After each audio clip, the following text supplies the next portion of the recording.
പരിശുദ്ധ പരമദിവ്യകാരുണ്യത്തിന് ആരാധനയും സ്തുതിയും പുകഴ്ചയും ഉണ്ടായിരിക്കട്ടെ. പരിശുദ്ധ പരമദിവ്യകാരുണ്യത്തിന് ആരാധനയും സ്തുതിയും പുകഴ്ചയും ഉണ്ടായിരിക്കട്ടെ. അപ്പോൾ നിങ്ങളുടെ എന്ത് പറയണം, ഇനി തുടങ്ങണം, എന്ത് പറയണമെന്നല്ല, എന്ത് പറഞ്ഞു തുടങ്ങണം എന്ന് ഞാൻ കർത്താവിനോട് ചോദിച്ചപ്പോഴാണ് ജയേഷ് ബ്രദർ ഒരു പാട്ട് പാടിയത്. എന്ത് പാട്ടാണ് പാടിയത്? എന്ത് പാട്ടാണ് പാടിയത്? ഇപ്പം ഒരു വാക്ക് മതി. അത് ലുക്കായുടെ സുവിശേഷമാണ്, 7-ാം അധ്യായം 7-ാമത്തെ വാക്യം. വായിച്ചോളൂ. ശ്രുതികട ഹല്ലേലൂയ ഹല്ലേലൂയ ഹല്ലേലൂയ ഹല്ലേലൂയ. യേശുവേ നന്ദി. ഹല്ലേലൂയ സ്തോത്രം. ലൂക്ക 7:7. അങ്ങേ നേരിട്ട് സമീപിക്കാൻ പോലും എനിക്ക് യോഗ്യതയില്ല എന്ന് ഞാൻ വിചാരിച്ചു. അങ്ങയെ നേരിട്ട് സമീപിക്കാൻ പോലും എനിക്ക് യോഗ്യതയില്ല എന്ന് ഞാൻ വിചാരിച്ചു. അതാര് പറയണതാണ്? ഒരു ശതാധിപനായ, അതായത് ഒരു സർക്കിൾ ഇൻസ്പെക്ടർ പറയണതാണ്. ശതാധിപൻ എന്നൊക്കെ പറഞ്ഞാൽ എനിക്ക് മനസ്സിലാകത്തില്ല. സർക്കിൾ ഇൻസ്പെക്ടർ എന്ന് വെച്ച് കഴിഞ്ഞാൽ 100 പോലീസുകാരുടെയൊക്കെ അധിപനായിട്ടുള്ള ആളാണ് സർക്കിള്, അല്ലേ? SI, സബ് ഇൻസ്പെക്ടറുണ്ട്, സർക്കിൾ ഇൻസ്പെക്ടറുണ്ട്.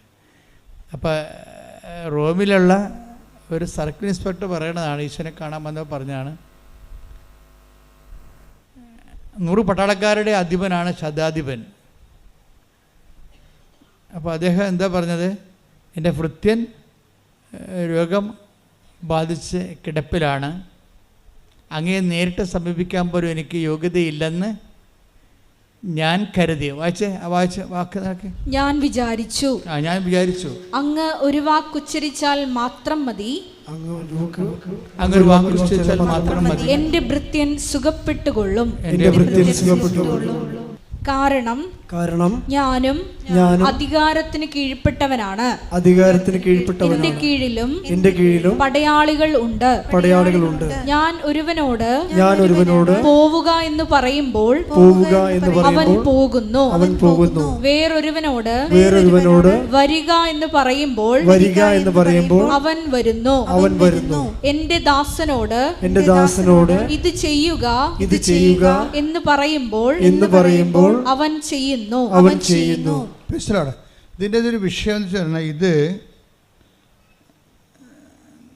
നമ്മളുടെ ഉടമ്പടിക്ക് എതിരാണ് ഈ പാട്ട്. കുറേ കാലം കഴിയുമ്പോഴാണല്ലോ ഇങ്ങനെ പതുക്കെയാണല്ലേ വെളിപാടുകൾ ഇങ്ങനെ ഉണ്ട്. ഉടമ്പടി എന്ന് പറയുന്ന ദൈവികമായ പദ്ധതിക്ക് ഈ പാട്ട് എതിരാണ്. എങ്ങനെയാണ് എതിരാകണത്? ഉടമ്പടി വാക്കുകൊണ്ടല്ല ഉടമ്പടി ആക്ടിവേറ്റ് ആകണത്. എങ്ങനെയാണ്? അവൻ പറയണത് പോലെ ചെയ്തുകൊണ്ടാണ്. അതാണ് വിഷയം. നേരെ ഓപ്പോസിറ്റാണ്. പ്രൊട്ടസ്റ്റന്റ് തിയോളജിയിലാണ് അവരാണ് ഇത് കൂടുതൽ ഉപയോഗിക്കുന്നത്. കാര്യം അവർക്ക് ബൈബിൾ എലോൺ സഫിക്സ് അല്ലെങ്കിൽ ഫെയ്ത്ത് എലോൺ, വിശ്വാസം മാത്രം മതി എന്ന് പറയുന്നവരാണ് അവരെ. കത്തോലിക്കൻ പറയും, കത്തോലിക്കത്തിന് എന്താ അപ്പോസ്തലിക സഭയിലുള്ളവരെന്താ പറയണത്? പാരമ്പര്യ അപ്പോസ്തലിക സഭയിലുള്ളവരെന്താ പറയണത്? വാക്ക് മാത്രം പോരാ, പിന്നെ പ്രവൃത്തിയും വേണം. അതാണ് വിഷയം. വിശ്വാസത്തിന് കർത്താവിനൊരു വാക്ക് മതി, പക്ഷെ നമുക്കൊരു വാക്ക് പോരാ. മനസ്സിലായില്ലേ? നമുക്കെന്ത് വേണം? പ്രവൃത്തിയും വേണം. എങ്ങനെ വേണം? അവൻ നിങ്ങൾ സാക്ഷ്യങ്ങൾ നോക്കിയാൽ മനസ്സിലാകും. സാക്ഷ്യങ്ങൾ കേൾക്കുമ്പോൾ നിങ്ങൾക്ക് മനസ്സിലാകും ഓരോരുത്തരും ഉടമ്പടി ഫയറാക്കുന്നത് എങ്ങനെയാണ്. അവൻ പറയണ പോലെ ചെയ്താൽ പോലും നമുക്ക് ഉടമ്പടി മേജർ ഡ്യൂട്ടി ചെയ്യത്തില്ല, മൈനർ ഡ്യൂട്ടിയൊക്കെ ചെയ്യും. മേജർ ഡ്യൂട്ടി ചെയ്യണമെങ്കിൽ, ഇപ്പോൾ മേജർ ഡ്യൂട്ടി എന്ന് പറഞ്ഞാൽ കോംപ്ലിക്കേറ്റഡ് പ്രോബ്ലംസ് അല്ലേ, ലൈഫിൽ വരുന്ന കോംപ്ലിക്കേറ്റഡ് പ്രോബ്ലംസ് അല്ലേ, അത് അവൻ പറയണ പോലെ ചെയ്താലും ചില കോംപ്ലിക്കേറ്റഡ് പ്രോബ്ലംസ് അത് തരണം ചെയ്യാൻ പറ്റത്തില്ല. എന്താ കാരണം? അതിന് അവൻ പറയണത് പോലെ ചെയ്താലും പറ്റത്തില്ല. ചിലത് എന്ത് ചെയ്യണം? വിശേഷ വിധിയായി ചെയ്യണം. മത്തായി ശ്രീഹായുടെ സുവിശേഷം 5:47. സഹോദരങ്ങളെ മാത്രമേ, അതാണ് അവൻ പറയണതാണ്. നിങ്ങളെ സ്നേഹിക്കാൻ, പരസ്പരം സ്നേഹിക്കാൻ പറയണത് എന്താണ്? പരസ്പരം സ്നേഹിക്കാൻ പറഞ്ഞ അവൻ പറയണതല്ലേ. പക്ഷെ സഹോദരങ്ങളെ മാത്രമേ സഹോദരങ്ങളെ മാത്രമേ നിങ്ങൾ അഭിവാദനം ചെയ്യുന്നുള്ളുവെങ്കിൽ വിശേഷവിധിയായി എന്താണ് നിങ്ങൾ ചെയ്യുന്നത്? വിജാതീയരും അത് തന്നെ ചെയ്യുന്നില്ലേ? അപ്പോഴേ യേശുവിനെ അറിയാത്തവരും അറിഞ്ഞവരും തമ്മിലുള്ള വിശ്വാസത്തിൻ്റെ ഗ്രാവിറ്റി പ്രത്യേകം തൂക്കി നോക്കുന്നൊരു ബൈബിള്. അതാണ് ഈ നോൺ ക്രിസ്ത്യൻസിൻ്റെ സാക്ഷ്യങ്ങൾ. ക്രിസ്ത്യൻ സാക്ഷ്യങ്ങൾ വ്യത്യാസം വരണം. കാര്യം നോൺ ക്രിസ്ത്യൻസ് എന്ന് പറയുന്നവർ അവർ ഒത്തിരി കാര്യങ്ങൾ ഭംഗിയായിട്ട് ചെയ്യുന്നുണ്ട്, അവർക്ക് അടയാളം കിട്ടുന്നുണ്ടെങ്കിലും ക്രിസ്ത്യൻസ് അത് ഫോളോ ചെയ്യരുത് ഒരിക്കലും. കാര്യം നിങ്ങളിൽ നിന്ന് അതല്ല പ്രതീക്ഷിക്കുന്നത്, വിശേഷ വിധിയായിട്ടാണ് പ്രതീക്ഷിക്കുന്നത്. ഇത് നിങ്ങൾ കാത്തലിസം ക്രിസ്ത്യൻസും കാര്യം മറ്റുള്ള സഹോദരങ്ങളെ അവർ യേശുവെന്ന് ഒന്ന് വിളിച്ചാൽ മതിയാകും, ചിലപ്പോൾ അവർക്കത് ആക്ടിവേറ്റായി കിട്ടും, അനുഗ്രഹം. പക്ഷേ ക്രിസ്ത്യൻസിന് കിട്ടത്തില്ല. അതെന്താ കാര്യം? അതാണ് ആ ചോദ്യം ഒന്നിനു വായിച്ചത്. സഹോദരങ്ങളെ മാത്രമേ നിങ്ങൾ അഭിവാദനം ചെയ്യുന്നുള്ളുവെങ്കിൽ വിശേഷവിധിയായി എന്താണ് നിങ്ങൾ ചെയ്യുന്നത്? അപ്പൊ ക്രിസ്ത്യൻസ് എന്താ ചെയ്യേണ്ടത്? സാധാരണ ചെയ്യണ പോലെ ചെയ്താൽ ഇത് വർക്കൗട്ട് ചെയ്യത്തില്ല. എന്ത് ചെയ്യണം? വിശേഷ വിധിയായി ചെയ്യണം. എന്താ കാര്യം? അടുത്ത ചോദ്യം നോക്കിയേ. വിജാതീയരും അത് തന്നെ ചെയ്യുന്നില്ലേ? എന്താണ്? അതായത് സഹോദരങ്ങളെ മാത്രമേ, അതായത് അതിൻ്റെ മിനിമം സാറ്റിസ്ഫാക്ഷൻ, ഒരു വചനത്തിൻ്റെ മിനിമം കാര്യങ്ങൾ മാത്രം ചെയ്താലേ അക്രൈസ്തവർക്ക് ഇത് ഓക്കെ ആകും. പക്ഷേ ക്രൈസ്തവർക്ക് ഇത് ഓക്കെ ആകത്തില്ല. അവരെന്ത് ചെയ്യണം? അവർ വിശേഷ വിധിയായി ചെയ്യണം, എക്സ്ട്രാ ചെയ്യണം. എന്തുകൊണ്ട് അങ്ങനെ ചെയ്യണത്? അതെപ്പോഴും നമ്മൾ ശ്രദ്ധിക്കണം. അതായത് ക്രിസ്ത്യൻസിൻ്റെ പെട്ടെന്ന് അക്രൈസ്തവരെ പോലെ അവരാണല്ലോ വലിയ സാക്ഷ്യങ്ങൾ പറയണത്, അവരതിനേക്കാൾ വലിയ സാക്ഷ്യം ക്രിസ്ത്യൻസിനെ പറയാൻ പറ്റും. പക്ഷേ ഇതിൻ്റെ ന്യൂക്ലിയസ് അറിഞ്ഞിരിക്കണം. എന്താണ് വിശേഷ വിധി? ഇപ്പം ഉദാഹരണത്തിന് നിദ എന്ന് പറഞ്ഞ് ബാംഗ്ലൂരിൽ നിന്നൊരു സാക്ഷ്യം കേട്ടായിരുന്നു ഇത് രാവിലെ. അപ്പോൾ അവരെന്നാ ചെയ്തതെന്ന് വെച്ച് കഴിഞ്ഞാൽ, നിങ്ങൾ ഈ ഉടമ്പടി പ്രാർത്ഥന, പ്രത്യക്ഷീകരണ പ്രാർത്ഥന നമ്മൾ കൊടുത്തത് അവർ 5 ഭാഷകളിലേക്ക് തർജ്ജമ ചെയ്തത്, 5 എടുത്തിട്ട് പ്രിൻ്റ് ഔട്ട് ചെയ്ത് എല്ലാവർക്കും വിതരണം ചെയ്ത് നോക്കിയാൽ അപ്പോൾ വിശേഷവിധിയായി. അതാണ് വിശേഷവിധി എന്ന് പറയുന്നത്. നമ്മൾ പറയണതിനേക്കാൾ കൂടുതൽ ചെയ്യും. അല്ല ഒരു വാക്ക് മതി എന്ന് വെച്ചാൽ നടക്കത്തില്ല. ഒരു വാക്ക് കൊണ്ട് ഈ സംഭവം വർക്കൗട്ട് ചെയ്യത്തില്ല. കർത്താവിനൊരു വാക്ക് മതി, പക്ഷെ നമുക്കൊരു വാക്ക് പോരാ. നമുക്ക് സാധാരണ ചെയ്യണതും പോരാ. പിന്നെ എന്ത് ചെയ്യണം? വിശേഷവിധിയായി ചെയ്യണം. ഇപ്പം വേറെ ഷിജിനി എന്നും പറഞ്ഞ സഹോദര സാക്ഷ്യം കേട്ടോ, ഷിജിനി.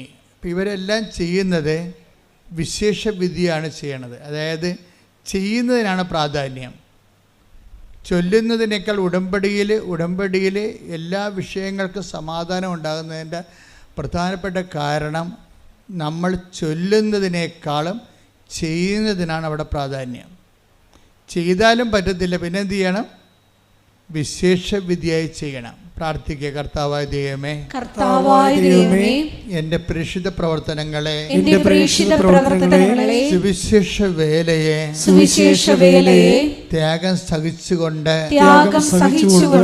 ചെയ്യുവാൻ എന്നെ സഹായിക്കണമേ. ഇപ്പം ഷിജിനി എന്ന് പറഞ്ഞ മോള് അവർ അക്രൈസ്തവ സഹോദരിയാണ്. അവളെന്നാ ചെയ്യണത്? അവളെ ചെയ്യണത് പത്രം കൊടുക്കുമ്പോൾ കൃപാസനത്തിൻ്റെ ഒരു ഉപ്പും പൊതിഞ്ഞ് കൊടുക്കും.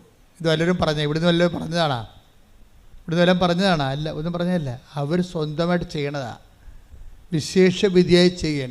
അവർ പക്ഷേ ക്രിസ്ത്യനല്ല, അക്രൈസ്തവ സഹോദരിയാണ് ഷിജിനി. അവർ ചെയ്യണത് എന്താണ്?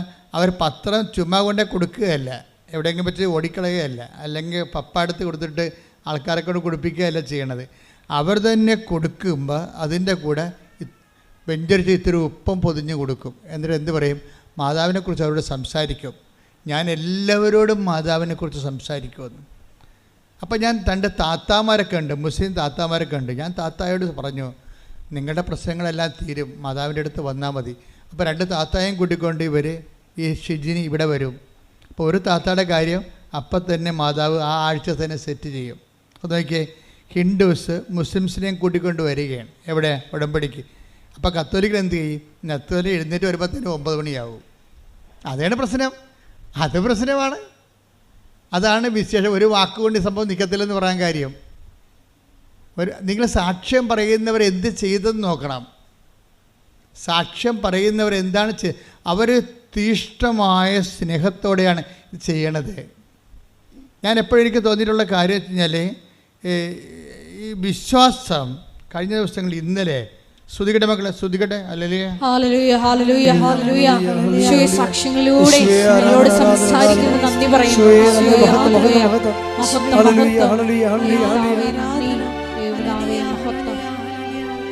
വിശ്വാസം വർക്കൗട്ട് ചെയ്യണത് 2 തരത്തിലുണ്ട്. ഒന്ന് പ്രാർത്ഥന കൊണ്ടും പ്രവർത്തനം കൊണ്ടും വിശ്വാസം വർക്കൗട്ട് ചെയ്യും.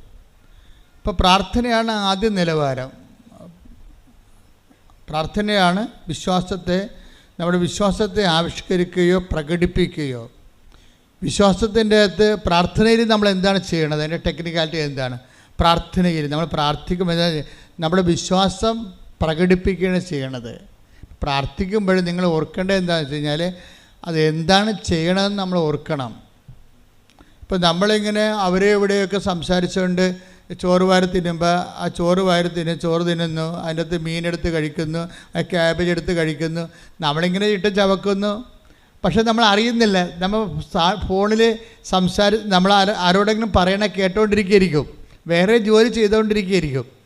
പക്ഷേ നമ്മൾ ഈ കഴിക്കുന്നത് വ്യത്യസ്തമായ സംഭവങ്ങളാണെങ്കിലും അതിങ്ങനെ ചവച്ചാൽ താഴേക്ക് പോകുന്നല്ലാതെ ചോറാണോ പോകുന്നത്, ക്യാബേജാണോ പോകുന്നത് നമ്മൾ അറിയുന്നില്ലല്ലോ. ഇതുപോലെ ഈ പ്രാർത്ഥനയ്ക്ക് അപകടം സംഭവിക്കും. പ്രാർത്ഥിക്കുമ്പോൾ വിശ്വസിക്കുന്നുവെന്നുള്ള കാര്യം നിങ്ങൾ ഓർത്തില്ലെങ്കിൽ നമ്മൾ മറ്റുള്ളവരോട് സംസാരം കേട്ടുകൊണ്ട് ഭക്ഷണം കഴിക്കണ പോലെ ഇരിക്കും. എന്താണ്? എന്തൊക്കെയാണ് കഴിക്കണത്? എന്തൊക്കെ കഴിച്ചു കൂട്ടി, അത്രയേ ഉള്ളൂ. അറിഞ്ഞില്ല എന്തൊക്കെയാണ് കഴിച്ചതെന്ന്. അത് ഞാൻ കഴിച്ചാ, ഇത് ഞാൻ കഴിച്ചാ, ഇതുണ്ടായിരുന്ന ഇവിടെ നിന്ന് പിന്നീട് കഴിച്ചു കഴിയുമ്പോൾ കൈ കഴുകിക്കുമ്പോഴാണ് നമ്മൾ മേശപ്പുറത്തോട് നോക്കണത്. അപ്പോൾ നമ്മൾ കഴിച്ചു കഴിഞ്ഞിരിക്കും, ഒന്നും അറിഞ്ഞില്ല. പല പ്രാർത്ഥനകൾക്ക് ഇങ്ങനെ ഒരു ദുരന്തം സംഭവിക്കാറുണ്ട്. പ്രാർത്ഥിക്കുന്നവൻ എന്ത് പ്രാർത്ഥിക്കുന്നതെന്ന് അറിയുന്നില്ല, ആരോട് പ്രാർത്ഥിക്കുന്നതെന്ന് അറിയുന്നില്ല, എന്ത് വിശ്വാസത്തിലാണ് പ്രാർത്ഥിക്കണമെന്ന് അറിയുന്നില്ല. പ്രാർത്ഥിക്കുക, കർത്താവായ ദൈവമേ, പ്രാർത്ഥിക്കുമ്പോൾ വിശ്വസിച്ച് പ്രാർത്ഥിക്കുവാൻ എന്നെ സഹായിക്കണമേ. അപ്പം ഈ വിശ്വാസം ആവിഷ്കരിക്കണത് അല്ലെങ്കിൽ വിശ്വാസം നമ്മൾ പ്രകടിപ്പിക്കുന്നത് അതിൻ്റെ പ്രഥമ രൂപം മാത്രമാണ് പ്രാർത്ഥന. അതിൻ്റെ സങ്കീർണ രൂപം പ്രവർത്തനമാണ്. വിശ്വാസത്തിൻ്റെ ആവിഷ്കാരത്തിൻ്റെ പ്രഥമ രൂപമാണ് പ്രാർത്ഥന. നമ്മുടെ 4ാം ക്ലാസ്സിലൊക്കെ പഠിക്കുകയാണെങ്കിൽ വിദ്യാഭ്യാസത്തിൻ്റെ പ്രഥമ രൂപം എന്ന് പറയത്തില്ലേ? വിദ്യാഭ്യാസത്തിൻ്റെ പ്രഥമ രൂപം കുറച്ച് കണക്ക് കൂട്ടി എഴുതാൻ പഠിക്കും അല്ലേ, കുറച്ച് ഇംഗ്ലീഷ് കൂട്ടി 2, 4 അക്ഷരം 5 അക്ഷരം ഒരു വാക്കായിട്ട് പഠിക്കാൻ പറ്റും. അപ്പോൾ വിശ്വാസത്തിൻ്റെ പ്രഥമ രൂപമാണ് പ്രാർത്ഥന. അതിൻ്റെ പൂർണ്ണ രൂപമല്ല. വിശ്വാസത്തിൻ്റെ പൂർണ്ണ രൂപം എന്ന് പറയണത് വിശ്വാസത്തിൻ്റെ പ്രഥമ രൂപമാണ് പലരും ചെയ്യണത്. അതുകൊണ്ടാണ് നിങ്ങൾ എപ്പോഴും ഗതി പിടിക്കാതെ കിടക്കണേണ്ട കാരണം അതാണ്.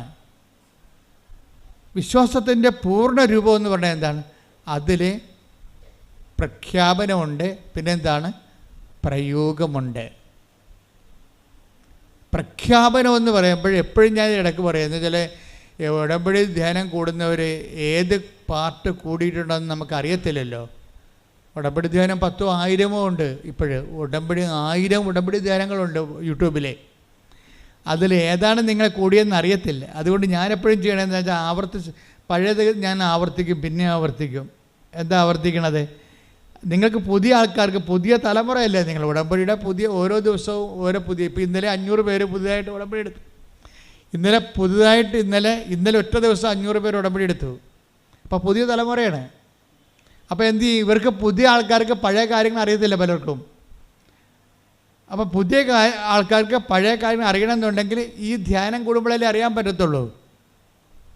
പറയാൻ പറ്റുമ്പോൾ എപ്പോഴും നമ്മൾ ശ്രദ്ധിക്കേണ്ടത് വിശ്വാസത്തിൻ്റെ പ്രഥമ രൂപമാണ് പ്രാർത്ഥന. അപ്പോൾ വെച്ചാൽ നമ്മുടെ ഒരു 4ാം ക്ലാസ് പഠിപ്പാണ് ഉള്ളത്. അതിൻ്റെ നിങ്ങൾക്ക് പ്രാർത്ഥിക്കുക മാത്രം ചെയ്യണമെങ്കിൽ ആത്മീയ വിദ്യാലയത്തിൽ നിങ്ങൾ 4ാം ക്ലാസ്സുകാരെത്തിയാണ്. അത്രേ ഉള്ളൂ. ഇപ്പോൾ പഠിയിട്ടില്ലേ? ഏത് ക്ലാസ്സിലാണ് ഇരിക്കണമെന്ന് മനസ്സിലായില്ലേ? ഏത് ക്ലാസ്സിലാണ് ഇരിക്കണമെന്ന് മനസ്സിലായില്ലേ? നിങ്ങളെ പ്രാർത്ഥിക്കുക മാത്രമാണ് ചെയ്യണമെങ്കിൽ വിശ്വാസത്തിൻ്റെ പ്രഥമ രൂപം മാത്രമാണ് പ്രാർത്ഥന. അപ്പം അങ്ങനെയാണെങ്കിൽ നിങ്ങൾ എന്താ ചെയ്യണത്? നിങ്ങൾ വിശ്വാസത്തിൻ്റെ സാക്ഷരതയിലെ 4ാം ക്ലാസ്സിലാണ്. 4ാം ക്ലാസ്സുകാർക്ക് 4ാം ക്ലാസ്സുകാരുടെ പണി കിട്ടും, അത്രയേ ഉള്ളൂ. വലിയ പണിയൊന്നും ചെയ്യാൻ പറ്റത്തില്ല. കാര്യം 4ാം ക്ലാസ് നിങ്ങൾ പ്രാർത്ഥന മാത്രമാണെന്നുണ്ടെങ്കിൽ അതൊരു ആ 4ാം ക്ലാസ്സുകാരത്തിയാണ്. 4ാം ക്ലാസ്സുകാരനാണെങ്കിൽ നിങ്ങളുടെ ആ കാര്യം മാത്രം ചെയ്താൽ മതി. ആ ഒരു സ്കെയിൽ മാത്രമുള്ള റെമ്യൂണറേഷനൊക്കെ കിട്ടത്തുള്ളൂ നമുക്ക്. അപ്പം ഇതിനെക്കുറിച്ചൊരു ഐഡിയ ഉണ്ടാകണം. പിന്നെ എന്ത് ചെയ്യണം? നമ്മൾ വിശ്വാസത്തിൻ്റെ പ്രഥമ പാഠങ്ങൾ പിന്നിട്ട് പക്വതയിലേക്ക് വളരണം. Take the word of God. ശ്രദ്ധിക്കട്ടെ. Hallelujah hallelujah hallelujah hallelujah. യേശുവേ നന്ദി. Hallelujah hallelujah. യേശുവേ ആരാധന ആരാധന ആരാധന. യേശുവേ നന്ദി. മഹത്വം മഹത്വം മഹത്വം. ഹെബ്രായർ 6:1. ഹെബ്രായർ 6:1. അതിനാൽ ക്രിസ്തുവിന്റെ വചനത്തിന്റെ പ്രഥമ പാഠങ്ങൾ പിന്നിട്ട് നമുക്ക് പക്വതയിലേക്ക് വളരാം. നിർജീവ പ്രവർത്തികളിൽ നിന്നുള്ള തിരിച്ചുവരവാണ്. എന്താണ് നിർജീവ പ്രവർത്തികളിൽ നിന്നുള്ള നിർജീവ പ്രവർത്തി എന്ന് പറയുന്നത് ജീവൻ തരാൻ പ്രവർത്തികളെ ദൈവം വിശ്വാസം ഇങ്ങനെ പ്രവർത്തികളാൽ സാധൂകരിക്കപ്പെടുന്നുണ്ടെങ്കിലും ഈ പ്രവർത്തികളെ ദൈവം പിന്നെയും തിരിക്കുകയാണ്. എന്താ കാര്യം? ജീവനുള്ള പ്രവൃത്തിയും ജീവനില്ലാത്ത പ്രവൃത്തിയും. എന്നുവെച്ചാൽ കൃപ നമുക്ക് നൽകുന്ന പ്രവൃത്തിയുണ്ട്. കൃപയും ജീവനും ഒരേ അർത്ഥമാണ് ബൈബിളിലുള്ളത്. ഈശോ പറയും, ഞാൻ വന്നിരിക്കുന്നത് അവർക്ക് ജീവനുണ്ടാകാനും അത് സമർത്ഥമാണ്. 10:10 അങ്ങനെ പറയും. യോഹന്നാന്റെ 10:10 എന്താ പറയണത്? ഒന്ന് പറഞ്ഞ്, ഞാൻ വന്നിരിക്കുന്നത് അവർക്ക് ജീവനുണ്ടാകാനും അത് സമൃദ്ധമായി ഉണ്ടാകാനും. അപ്പോൾ അവിടെ ജീവൻ എന്ന് പറയുന്നത് ആ ജീവൻ തന്നെയാണ് നമ്മൾ യോഹന്നാൻ 1:16 പറയണത്. എന്താ പറയണത്? തൻ്റെ നാമത്തിൽ വിശ്വസിക്കുന്നവർക്കെല്ലാം പറഞ്ഞേ, തന്റെ നാമത്തിൽ വിശ്വസിക്കുന്നവർക്കെല്ലാം കൃപയ്ക്ക് മേൽ കൃപ. അപ്പൊ ഈ കൃപയ്ക്ക് മേൽ കൃപ നൽകിയിരിക്കുന്ന പറയണ കൃപയ്ക്ക് മേൽ യോഹന്നാൻ 1:16 കൃപയ്ക്ക് മേൽ കൃപയും യോഹന്നാൻ 10:10 ജീവനുണ്ടാകാനും സമർത്ഥമായി ഉണ്ടാകാൻ ജീവൻ സമൃദ്ധിയും മേൽകൃപയും സമർത്ഥമായ ജീവനും ഒരേ വാക്ക് തന്നെയാണ്. ശരിക്കും പറഞ്ഞാൽ എന്താണ്? കൃപയാണ്, ദൈവികമായ ശക്തിയാണ്. നമ്മളിലേക്ക് അപ്ലോഡ് ചെയ്യുന്ന ശക്തി ചിലപ്പോൾ സിംഗിൾ ഫേസ് ആയിരിക്കും. അപ്പോൾ സിംഗിൾ ഫേസ് ആണെങ്കിൽ ഒരു മൈക്കൊക്കെ ഓപ്പറേറ്റ് ചെയ്യാൻ പറ്റും. പക്ഷേ സമർത്ഥമായ ജീവൻ എന്ന് പറയുമ്പോൾ 3 ഫേസ് ആയിട്ടുള്ള പവറാണ് വരണമെന്നുണ്ടെങ്കിൽ ഹെവി ഡ്യൂട്ടി എടുക്കും. വലിയ കാര്യങ്ങൾ, ഇതിനേക്കാൾ വലിയ കാര്യങ്ങൾ നിങ്ങൾ ചെയ്യും. Take the word of God. വലിയ കാര്യങ്ങൾ ശ്രദ്ധിക്കട്ടെ. Hallelujah hallelujah hallelujah hallelujah hallelujah. യേശുവേ നന്ദി. ഹല്ലേലൂയ സ്തോത്രം. ഹല്ലേലൂയ. യോഹന്നാൻ 14:12. സത്യം സത്യമായി ഞാൻ നിങ്ങളോട് പറയുക. സത്യം സത്യമായി ഞാൻ നിങ്ങളോട് പറയുന്നു, എന്നിൽ വിശ്വസിക്കുന്നവനും ഞാൻ ചെയ്യുന്ന പ്രവൃത്തികൾ ചെയ്യും. ഞാൻ പിതാവിന്റെ അടുത്തേക്ക് പോകുന്നത് കൊണ്ട് ഇവയേക്കാൾ വലിയവയും അവൻ ചെയ്യും. അപ്പോഴ് പിതാവിന്റെ അടുത്ത് പോവുകയും പിന്നെന്താ സംഭവിക്കണത്? പിതാവിൻ്റെ അടുത്ത് പോകുന്നതെന്ന് പറയുമ്പോൾ അതിൻ്റെ അകത്ത് ഇംപ്ലിക്കേഷൻസ് ഉണ്ട് ഒത്തിരി. പിതാവിൻ്റെ അടുത്ത് പോവുകയും എന്താണ് ആ വചനം ഒന്ന് വായിച്ച്. യോഹന്നാൻ 4:14-12 ഒന്ന് വായിച്ച്. ഞാൻ പിതാവിന്റെ അടുത്തേക്ക് പോകുന്നത് കൊണ്ട് പറഞ്ഞേ, ഞാൻ പിതാവിന്റെ അടുത്തേക്ക് പോകുന്നത് കൊണ്ട് ഇവയേക്കാൾ വലിയവയും അവൻ ചെയ്യും. അപ്പം ഞാൻ പിതാവിൻ്റെ അടുത്ത് പോകുന്നത് കൊണ്ട് എന്ത് പറ്റി? ഇതിനേക്കാൾ വലിയവയും അവൻ ചെയ്യും.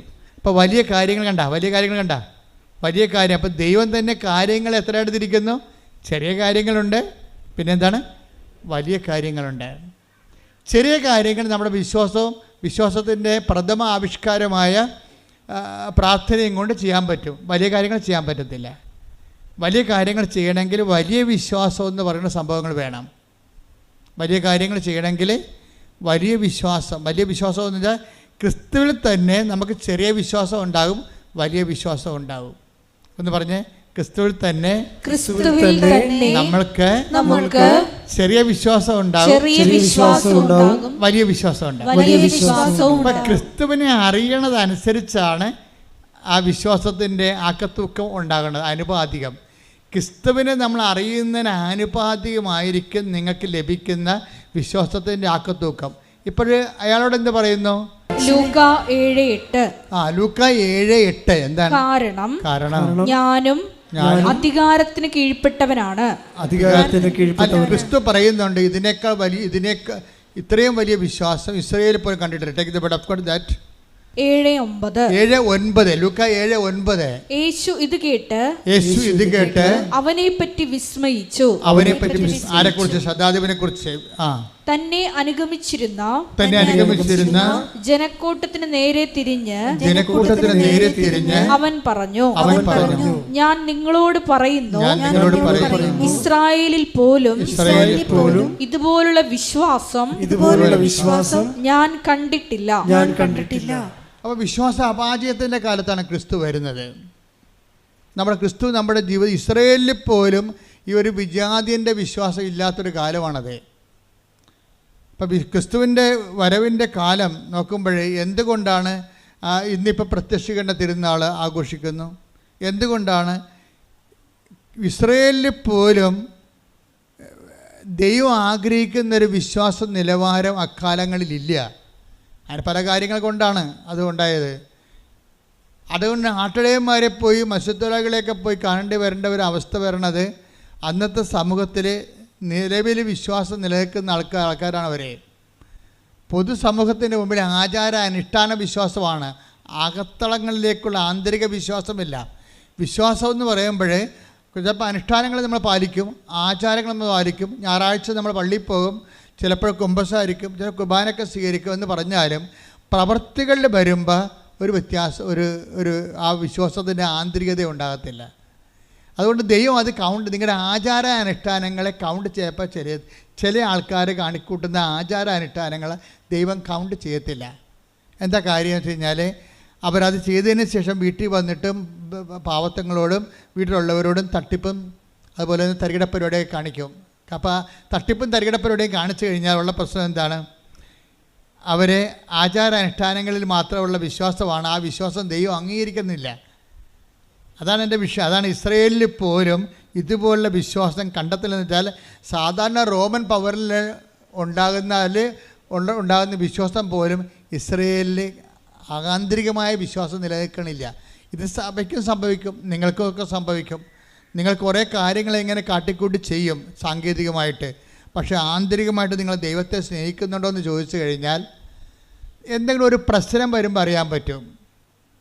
നിങ്ങൾ ഇത്തരം കാര്യങ്ങളൊക്കെ ചെയ്യുന്നുണ്ടെങ്കിലും നിങ്ങളുടെ പ്രതീക്ഷയ്ക്ക് വിരുദ്ധമായിട്ട് ഒരു നെഗറ്റീവ് സംഭവങ്ങൾ ജീവിതത്തിൽ നടന്നു കഴിഞ്ഞാൽ അപ്പം തന്നെ നിങ്ങളുടെ പ്രാർത്ഥന മങ്ങും. അല്ലെങ്കിൽ കൊള്ളാം നമുക്ക് ദുരിതങ്ങൾ, കഴിഞ്ഞ ദിവസങ്ങൾ ദുരിതങ്ങൾ 119 സങ്കീർത്തനം 71 തിരുവചനം. ദുരിതങ്ങൾ എനിക്ക് ഉപകാരമായി. പറഞ്ഞ ദുരിതങ്ങൾ എനിക്ക് ഉപകാരമായി. തന്മൂലം ഞാൻ അങ്ങയുടെ ചട്ടങ്ങൾ അഭ്യസിച്ചുവല്ലോ. വചനങ്ങൾ അഭ്യസിക്കാൻ വേണ്ടിയാണ് നമുക്ക് ദുരിതങ്ങൾ തരണത്. അവൻ പറയണ പോലെ ചെയ്യണമെന്നല്ലേ വചനം. അപ്പം അവൻ പറയണ പോലെ ചെയ്യണമെന്നുണ്ടെങ്കിൽ നമുക്ക് രണ്ട് കാര്യങ്ങൾ ദൈവം തരും. ഒന്ന് അനുഗ്രഹങ്ങൾ തരും, അപ്പോൾ നമുക്ക് ബൂസ്റ്റഡ് ആവും. അതേസമയത്ത് ദുരിതങ്ങളും തരും. എന്തിനാ കാര്യം? അപ്പോൾ ദുരിതങ്ങൾ, ഈ ഉടമ്പടി കാലത്തുള്ള ദുരിതങ്ങൾ നിങ്ങൾ പ്രത്യേകിച്ച് നോട്ട് ചെയ്യണം. അപ്പോൾ നിങ്ങൾ ഡൗൺ ആയി പോകരുത്. ദൈവസ്നേഹത്തിൻ്റെ വേറെ ആവിഷ്കാരമാണത്. ദൈവസ്നേഹം നമ്മളിലേക്ക് ദുരിതമായിട്ടും വരും. ബ്ലെസ്സിങ്ങിന് ഡിസ്കസ് എന്ന് പറഞ്ഞ പോലെ പറയുകയല്ല. ഇപ്പോൾ തന്നെ സാനിയ എന്നും പറഞ്ഞൊരു മോള് സാക്ഷ്യം പറഞ്ഞു. അവളുടെ പ്രശ്നം എന്താ? അവൾ 4ാം നിലയിൽ നിന്ന് വീണ വല്ല പിടിയും കിട്ടുക. 4ാമത്തെ നിലയിൽ താഴെ വീണ് അവൾക്ക് ബോധം പോയി. ബോധം വന്നപ്പോൾ ഡോക്ടർ പറഞ്ഞ്, ടെസ്റ്റ് പറഞ്ഞ് നിനക്ക് 3 ഓപ്പറേഷൻ ഉണ്ടെന്ന് പറഞ്ഞ്. അപ്പോൾ ഒരുത്തി കൊണ്ടുവന്ന് കൃപാസനം പത്രം കൊടുത്ത്. അപ്പോൾ അവൾ വിചാരിച്ച്, മാതാവേ ഞാനിവിടുന്ന് എഴുന്നേറ്റ് വരികയാണെങ്കിൽ തീർച്ചയായിട്ടും വന്ന് ഉടമ്പടി ചെയ്തോളാം എന്ന് പറയും. അപ്പോൾ 4ാം നിലയിൽ നിന്ന് വീണ പക്ഷിയുടെ പിറ്റേ ദിവസം ഡോക്ടർ വീണ്ടും ടെസ്റ്റ് ചെയ്ത് പറഞ്ഞ് അത് 1 ചുരുക്കി കൊടുത്ത് 4 ഓപ്പറേഷൻ 3 ഓപ്പറേഷൻ വേണ്ട, നിനക്ക് ഒന്ന് മതിയെന്ന് പറഞ്ഞു. അവളങ്ങനെ കോട്ടയം മെഡിക്കൽ കോളേജിൽ കൊണ്ടുവന്നിട്ട് അവിടെ നിന്ന് ചികിത്സിച്ച് ഒരു ഓപ്പറേഷൻ കഴിഞ്ഞ് നാട്ടിലെത്തി. അവൾ എഴുന്നേറ്റ് നടക്കണ്ടേ, 4ാം നിലയിൽ നിന്ന് വീണ്ടിരിക്കുകയാണ്, ഉറങ്ങിപ്പോയിരിക്കുന്ന ആൾ. അപ്പോൾ അവൾ പറഞ്ഞിരിക്കണത്, ഞാൻ ഒന്ന് എഴുന്നേപ്പിൽ നിർത്തിയാൽ മതി, ഞാൻ അമ്മയെ വന്ന് കണ്ടോളാം. ഇപ്പോൾ ആൾക്കാർ ഉടമ്പടി എടുക്കുക എന്നുള്ള ആൾക്കാർ പറയണത് അമ്മയെ വന്ന് കാണുക എന്നുള്ളതാണ്. അപ്പം അങ്ങനെയുള്ള ഉദ്ദേശത്തിൽ വന്ന് കാണുന്നവർ ആ ഒരു സ്നേഹമാണ് അവിടുത്തെ പ്രശ്നം, ബന്ധമാണ്. ഉടമ്പടി ഒരു സങ്കീർണമായൊരു ബന്ധമാണ്, ശാശ്വത ബന്ധത്തിലേക്ക് നമ്മൾ. പക്ഷേ ആദ്യത്തെ ബന്ധം എന്താണ്? അമ്മയെ വന്ന് കാണുന്ന കാഴ്ചയും ഒരു കാഴ്ചയുടെ ഉടമ്പടിയാണ്. അത് ചുമ്മാ കണ്ടിട്ട് പോകണമല്ലല്ലോ. പിന്നെ എന്താണ്? അമ്മ പറയണ പോലെയൊക്കെ ജീവിതം ക്രമീകരിച്ച് അങ്ങനെ അവർ ഉടമ്പടി എടുക്കുന്നത്. ഇപ്പം കാഴ്ച ഉടമ്പടികൾ ഭയങ്കരമായിട്ട് നടക്കുന്നുണ്ട് ഇവിടെ. ഒത്തിരി പേര് വരും, വന്നിട്ട് അമ്മയെ കണ്ടിട്ട് പോകും, കണ്ണീരിട്ടിട്ട് പോകും, പിന്നെ പിറ്റേ ആഴ്ച ഒന്ന് ഉടമ്പടി എടുക്കും. അപ്പോൾ ഈ കാഴ്ച ഉടമ്പടി അവൾ പറയണത് എന്നെ ഒന്ന് എഴുന്നേപ്പിൽ നിർത്തിയാൽ മതി, നിർത്തിയാൽ ഞാൻ വന്ന് ഉടമ്പടി എടുക്കാം എന്ന് പറയും. അപ്പോൾ പിന്നെ എന്താ സംഭവിക്കണമെന്ന് വെച്ച് കഴിഞ്ഞാൽ അവളുടെ ആ കിടപ്പ് കാലത്ത് ഒരു അച്ഛൻ വന്നിട്ട് അവളുടെ ഫോട്ടോ എടുത്തിട്ട് പറയും, ഇത് എൻ്റെ ഫേസ്ബുക്കിൽ ഇടട്ടെ, നിങ്ങൾക്കിപ്പോൾ ഭയങ്കര കഷ്ടപ്പാടല്ലേ, നിങ്ങളുടെ അക്കൗണ്ട് ഇട്ടാൽ മതി, ചിലപ്പോഴേ ആരെങ്കിലുമൊക്കെ നിങ്ങളെ സഹായിക്കും. അപ്പോൾ അവരുടെ മെയിൻ പ്രശ്നം എന്തായിരുന്നു? വർഷങ്ങളായിട്ട് വീടില്ല, അതാണ് പ്രശ്നം. വർഷങ്ങളായിട്ട് സ്വന്തമായിട്ട് വീടില്ല. ഇപ്പം എന്നാ പറ്റിയെന്ന് വെച്ച് കഴിഞ്ഞാൽ അച്ഛനത് ഫേസ്ബുക്കിൽ ഇട്ട് കഴിഞ്ഞപ്പോഴുണ്ട് അവർക്ക് വീട്, അവരുടെ ചികിത്സ മുഴുവൻ ഏറ്റെടുക്കാൻ ഒരാൾ വന്ന്, പിന്നെ ഉടനെ അവർക്ക് വീട് വാങ്ങിച്ചു കൊടുക്കാൻ ആൾ വന്നു, അത് ഒരു സ്ഥലം വാങ്ങിച്ചു കൊടുക്കാൻ വേറെ ആൾ വന്ന്, പെട്ടെന്നാണ് അവൾ എഴുന്നേറ്റ് വരുന്ന മുമ്പ് അവർക്ക് വീട് സ്ഥലവുമായി ഉടനെ. അപ്പോൾ നോക്കിയേ, അപ്പോൾ നമ്മുടെ കാഴ്ച ഉടമ്പടിക്ക് മുമ്പ് ഒരു നേർച്ച ഉടമ്പടി വരുന്നുണ്ട്. എത്ര തരം ഉടമ്പടിയാണ് ആൾക്കാർ പറയണത് ഇപ്പം? ആദ്യം തന്നെ എന്താ? നേർച്ച ഉടമ്പടിയാണ്. എന്താണ്? ഞാൻ അമ്മയെ വന്ന് കണ്ടോളാം. അപ്പം തന്നെ കണ്ടോളാമെന്ന് പറയുമ്പോൾ എന്താണ്? വാഗ്ദാനമായി. വാഗ്ദാനം വന്നു കഴിഞ്ഞാൽ ഉടനെ, വാഗ്ദാനത്തിലാണല്ലോ ഉടമ്പടി, വാഗ്ദാന പേടകമല്ലേ അമ്മ. അപ്പോൾ വാഗ്ദാനത്തിലാണ് ഉടമ്പടി. ആദ്യ ഉടമ്പടി ചെയ്യണ വാഗ്ദാനത്തിലാണ്. പിന്നെയാണ് ആദ്യം നേർച്ച ഉടമ്പടി, പിന്നെ കാഴ്ച ഉടമ്പടി, പിന്നെയാണ് നമ്മൾ മാതാവുമായിട്ട് മരിയൻ ഉടമ്പടി ചെയ്യണത്. അപ്പോൾ ഇതിൻ്റെ ഉള്ളിലെല്ലാം ഈ നേർച്ച ഉടമ്പടി തന്നെ ആദ്യമേ ഫലിച്ചു. പിന്നെ എന്താണ്? പിന്നെയാണ് അവൾ അമ്മയെ വന്ന് കണ്ടിട്ട് ബാക്കിയുള്ള കാര്യങ്ങളെല്ലാം സെറ്റാക്കുന്നത്. അപ്പോൾ ഈ വിഷയമെന്ന് പറയണത്, ഇതിൻ്റെ ഉള്ളിൽ ഈ വിശ്വാസത്തിൻ്റെ ഒരു വളർച്ചയുണ്ട്. വിശ്വാസത്തിൻ്റെ വളർച്ച എന്ന് പറയണത് ഈ ദുരിതകാലത്തും ദൈവത്തിൻ്റെ സ്നേഹം അവൾ അനുഭവിക്കുകയാണ്. അതാണ് ദുരിതങ്ങളെ എനിക്ക് ഉപകാരമായി, ഞാൻ ആ കാലങ്ങളിലെല്ലാം എൻ്റെ കർത്താവിൻ്റെ വചനം പാലിക്കാൻ എനിക്ക് കഴിഞ്ഞു, അതാണ് പറയണത്. ഇപ്പോൾ ഓരോ ദുരിതങ്ങൾക്ക് പോലും ഉദ്ദേശം എന്താണ്? ഉടമ്പടി തന്നെയാണ് ഉദ്ദേശം. അതാണ് 119:71 വായിച്ചേ. ദുരിതങ്ങൾ എനിക്ക് ഉപകാരമായി, ദുരിതങ്ങൾ എനിക്ക് ഉപകാരമായി, തന്മൂലം ഞാൻ അങ്ങയുടെ ചട്ടങ്ങൾ അഭ്യസിച്ചു, ഞാൻ അങ്ങയുടെ വചനങ്ങൾ അഭ്യസിച്ചു. ഉടമ്പടി പാലിച്ചു എന്നാണ് പറയണത്. അപ്പം അപ്പം ഉടമ്പടി ഇടക്കുണ്ടാകുന്ന ദുരിതങ്ങൾ എന്തിനുള്ളതാണ്? ചില ആൾക്കാർക്ക് വിവരമില്ലാത്ത കാരണം അവർ വീണ് പോയിട്ടുണ്ട്. എന്താ കാര്യം? ഉടമ്പടി എടുത്തിട്ടും എനിക്ക് അങ്ങനെ സംഭവിച്ചല്ലോ എന്ന് പല ആൾക്കാർ പറയും. ഞാൻ ഉടമ്പടി എടുത്തിട്ടും എനിക്ക് അങ്ങനെ സംഭവിച്ചു. ഉടമ്പടി എടുക്കാത്തവർ ഞാൻ തന്നെ വെച്ച അതേ കാര്യം വെച്ചവർ അവർ അത് നേടുകയും ചെയ്തു എന്ന് പറയുമ്പോൾ അവർക്ക് ദുരിതമായി. ചില ആൾക്കാർക്ക് ദുരിതം ഉഴപ്പായി പോയി കാണും. കാര്യം അതായത് ഉതപ്പ് വരണ ആർക്കാണ്? ഉതക്കാൻ കഴിയുന്ന എളിതരം ഉള്ളിടത്തല്ല വാദം കോച്ചണത്. ആയുർവേദം എന്താ പറയണത്? എളിതരം ഉള്ളിടത്ത് വാദം കോച്ചു വന്നു. അപ്പോൾ വാദം ഇങ്ങനെ കോച്ചിപ്പിടുത്തം ഉണ്ടാകണം എവിടെയാണ് ബോഡിയിൽ നീര് കെട്ടാൻ സാധ്യതയുള്ളത് അവിടെ ഇങ്ങനെ കോച്ചും. നിങ്ങൾ ഉടമ്പടി എടുക്കാൻ ഉള്ള ആൾക്കാർക്കും എന്തെങ്കിലും വിഷയബന്ധിയാണ് വിശ്വാസമെങ്കിൽ ആ വിഷയം അതുപോലെ നടന്നില്ലെങ്കിൽ അവിടെ വാദം കൊച്ചും. ഉടമ്പടിയിൽ എപ്പോഴും വരേണ്ടത് നിങ്ങൾ ഉടമ്പടിയുടെ പ്രധാനപ്പെട്ട ലക്ഷ്യം നിങ്ങളുടെ വിഷയമല്ല, വ്യക്തിയാണ്. ഉടമ്പടിയുടെ ലക്ഷ്യം ആരാണ്? വിഷയമല്ല, ആരാണ്? വ്യക്തിയാണ്, ദൈവമാണ്. നിങ്ങളുടെ വിഷയം ദൈവത്തിന് ഏൽപ്പിച്ചിട്ട് അവൻ പറയുന്ന പോലെ ചെയ്യുമ്പോൾ എന്താണ് സംഭവിക്കുന്നത്? നിങ്ങൾ ദൈവത്തെ സ്നേഹിക്കുകയാണ്. ദാറ്റ് മീൻസ് ദൈവത്തെ മുമ്പത്തെക്കാൾ വിധമായി വിശേഷവിധിയായി സ്നേഹിക്കാൻ വേണ്ടി ദൈവം നിങ്ങൾക്കൊരു അവസരം തരുന്നതാണ് ഉടമ്പടി. എന്താ? ദൈവം നിങ്ങൾക്ക് ഒരവസരം തരുന്നതാണ് ഉടമ്പടി. വിശേഷ വിദ്യയായി സ്നേഹിക്കാൻ വേണ്ടി കർത്താവ് ഇടയ്ക്കിടയ്ക്ക് 10 ദിവസം കൊണ്ട് ചോദിച്ചില്ലേ? അവസാന കാലങ്ങളിൽ 3 പ്രാവശ്യം ഇടവിട്ട് ചോദിച്ചില്ലേ? എന്താണ്? ഇവരെക്കാൾ അധികമായി നീ എന്നെ. Take the word of God. യോഹന്നാൻ 21:15. യോഹന്നാൻ 21:15. അവരുടെ പ്രാതൽ കഴിഞ്ഞപ്പോൾ, അവിടെ പ്രഭാത ഭക്ഷണം കഴിഞ്ഞപ്പോൾ യേശു ശിമയോൻ പത്രോസിനോട് ചോദിച്ചു. യേശു പത്രോസിനോട് ചോദിച്ചോ? യോഹന്നാന്റെ പുത്രനായ ശിമയോനെ, യോഹന്നാന്റെ പുത്രനായ ശിമയോനെ, നീ ഇവരെക്കാൾ അധികമായി എന്നെ സ്നേഹിക്കുന്നുവോ? എന്നെ സ്നേഹിക്കുന്നു. അവൻ പറഞ്ഞു, ഉവ്വ് കർത്താവേ, ഞാൻ നിന്നെ സ്നേഹിക്കുന്നുവെന്ന് നിന്നെ സ്നേഹിക്കുന്നു, നീ അറിയുന്നുവല്ലോ. ഇങ്ങനെ 3 പ്രാവശ്യം ഈശോ ചോദിച്ചിട്ടുണ്ട് പത്രോസിനോട്. 3 പ്രാവശ്യം. ഇങ്ങനെ ഓരോ പ്രാവശ്യം ചോദിക്കുമ്പോഴും ഓരോ കോംപ്ലിക്കേറ്റഡ് അനുഗ്രഹങ്ങൾ കൊടുത്തുകൊണ്ടിരിക്കാം, ഓരോരോ ഉത്തരവാദിത്തങ്ങൾ കൊടുത്തുകൊണ്ടിരിക്കും. അപ്പോൾ ഇതുപോലെ ഉടമ്പടിയിൽ നിങ്ങളോട് ഓരോരോ ഘട്ടങ്ങളിൽ ഇപ്പോൾ ദുരിതം കിട്ടിയാലും അനുഗ്രഹം കിട്ടിയാലും കർത്താവ് ചോദിക്കാത്ത ചോദ്യം എന്താണ്? നീ ഇവരെക്കാൾ അധികമായി എന്നെ സ്നേഹിക്കുന്നുവോ? ഉടമ്പടി എന്ന് പറയുന്നത് ദൈവസ്നേഹത്തിലേക്കുള്ള ഒരു ഭയങ്കര വിളിക്കുള്ളിലെ വിളിയാണ്. എന്താണ്? എ കോൾ വിത്തിൻ കോൾ എന്ന് പറയും. അതുപോലെ തന്നെ നമുക്കൊരു വിളിയുണ്ട്, വിശ്വാസത്തിൻ്റെ വിളിയുണ്ട്. ആ വിശ്വാസത്തിൻ്റെ വിളിയിൽ നിന്നാണ് നമ്മൾ ഉടമ്പടിയിലേക്ക് പ്രവേശിക്കുമ്പോൾ വിളിക്കുള്ളിലെ വിളിയാണ്. എന്താ വെച്ച് കഴിഞ്ഞാൽ ദൈവസ്നേഹത്തിലേക്കുള്ള വിളിയാണത്. അല്ലാതെ നിങ്ങൾക്ക് എന്തെങ്കിലും അനുഗ്രഹങ്ങൾ സാധിച്ചു തരാൻ വേണ്ടി മാത്രമുള്ള ഒരു നീക്കുപോക്കല്ലത്. എന്താണ്? ദൈവത്തിൻ്റെ സങ്കീർണമായ സ്നേഹത്തിലേക്കും ആത്മബന്ധത്തിലേക്ക് നിങ്ങളെ വിളിക്കുകയാണ്. കൈയടിച്ച് ശ്രദ്ധിക്കട്ടെ. Hallelujah, hallelujah, hallelujah. മഹത്വം, ആത്മബന്ധത്തിലേക്ക് വിളിക്കുന്ന അങ്ങയുടെ പവിത്ര വാത്സല്യത്തിന് നന്ദി പറയുന്നു.